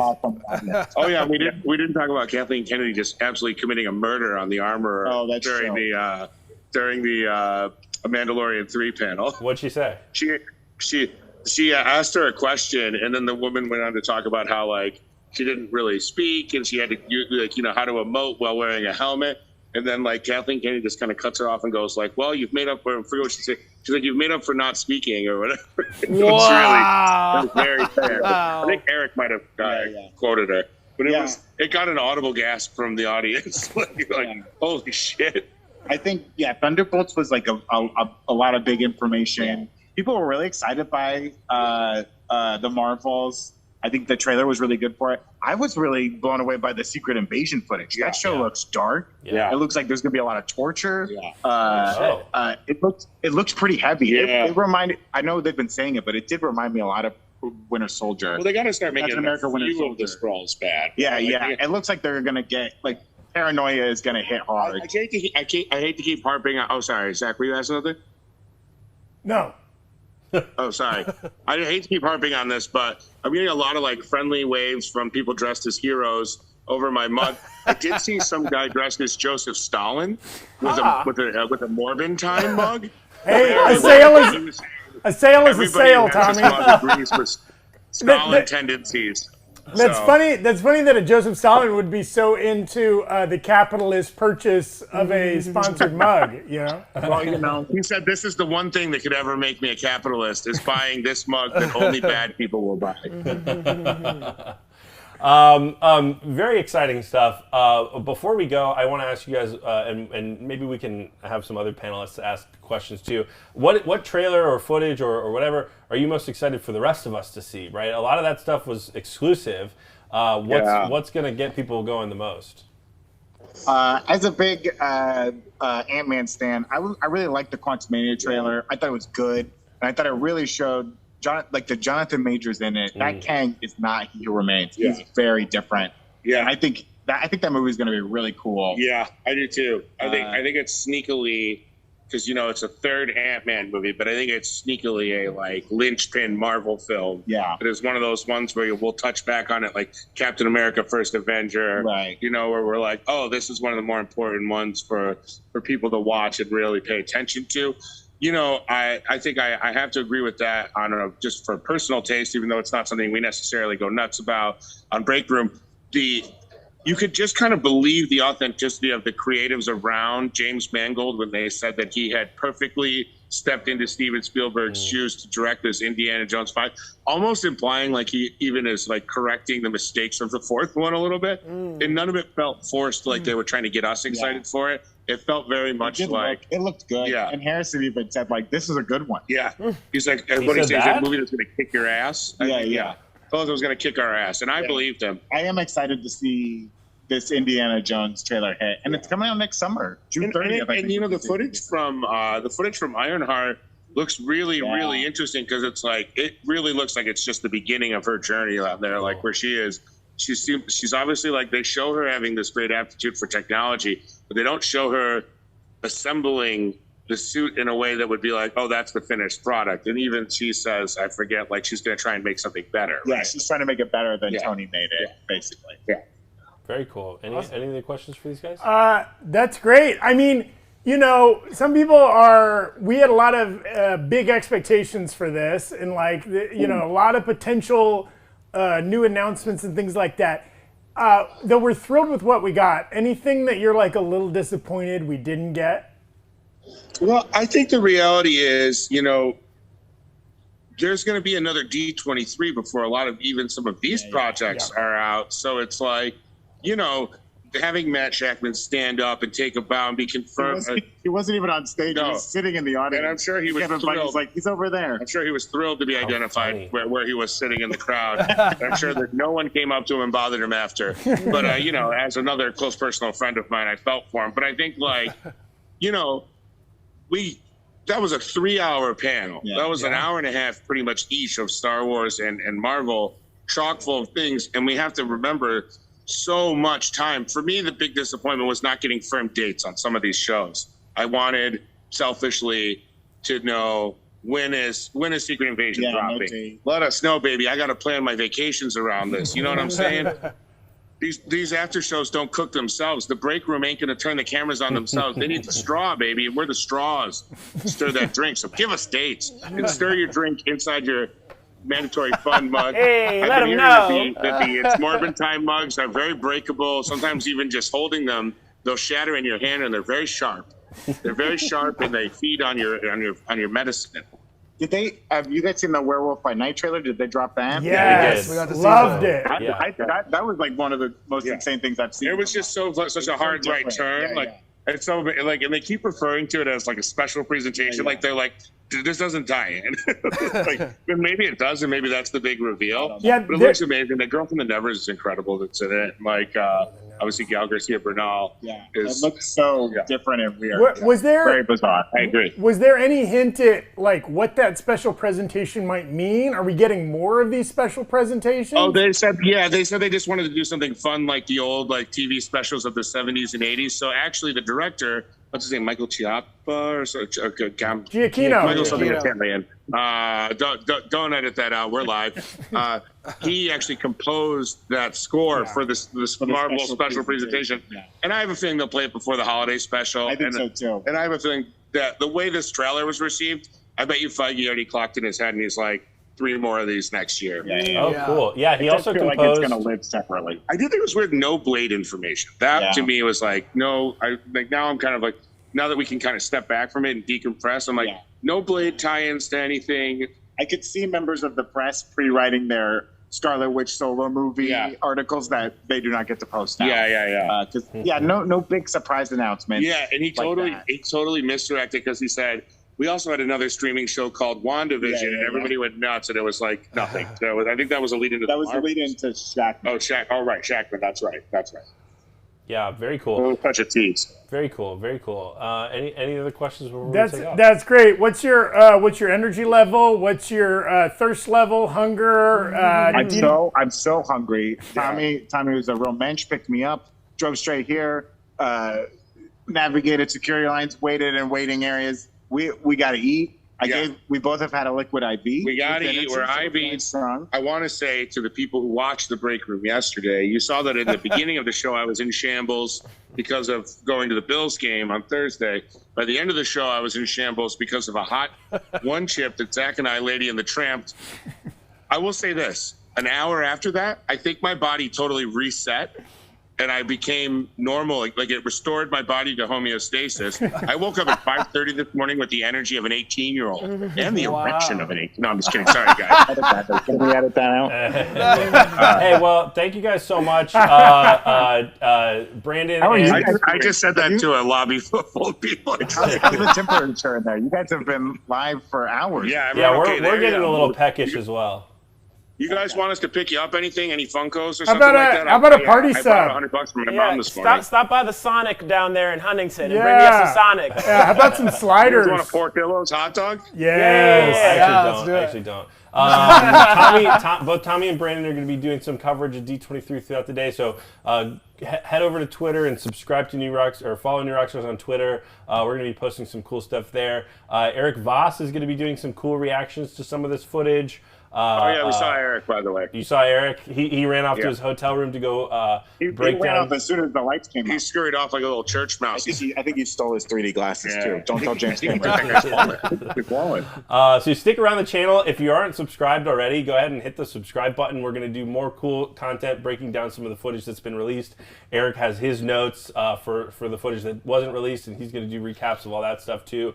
And we're going to try to match some of the footage that we didn't get to see to some comic footage. It's going to be really cool. It's going to be an exciting week of content for us. Thank you guys so much for joining us today on the Break Room. A shout out to Tommy and Brandon for being there in the room. We're here live every weekday at 3 p.m. So if you enjoyed some of this, we tend to have a little bit more fun on our regular episodes. Some of it mandatory. Check out some of our great merch at newrockstarsmerch.com. And subscribe right now if you're watching this and you're not subscribed. Subscribe to the channel so you'll get reminders of when we go live specifically, but also all the great content we put out on New Rockstars, including breakdowns of all the Disney Plus and the HBO and the films and anything that you care about. We're doing cool content about. And one day we're going to be coming out like a couple thoroughbreds with hot takes and cool shakes, baby. I love that. I love that. Thank you guys so much. We'll see you guys on Monday. Have a great rest of your weekend. We'll see you later. Bye, guys. Bye. God bless. Start a thing that I'm just on the channel.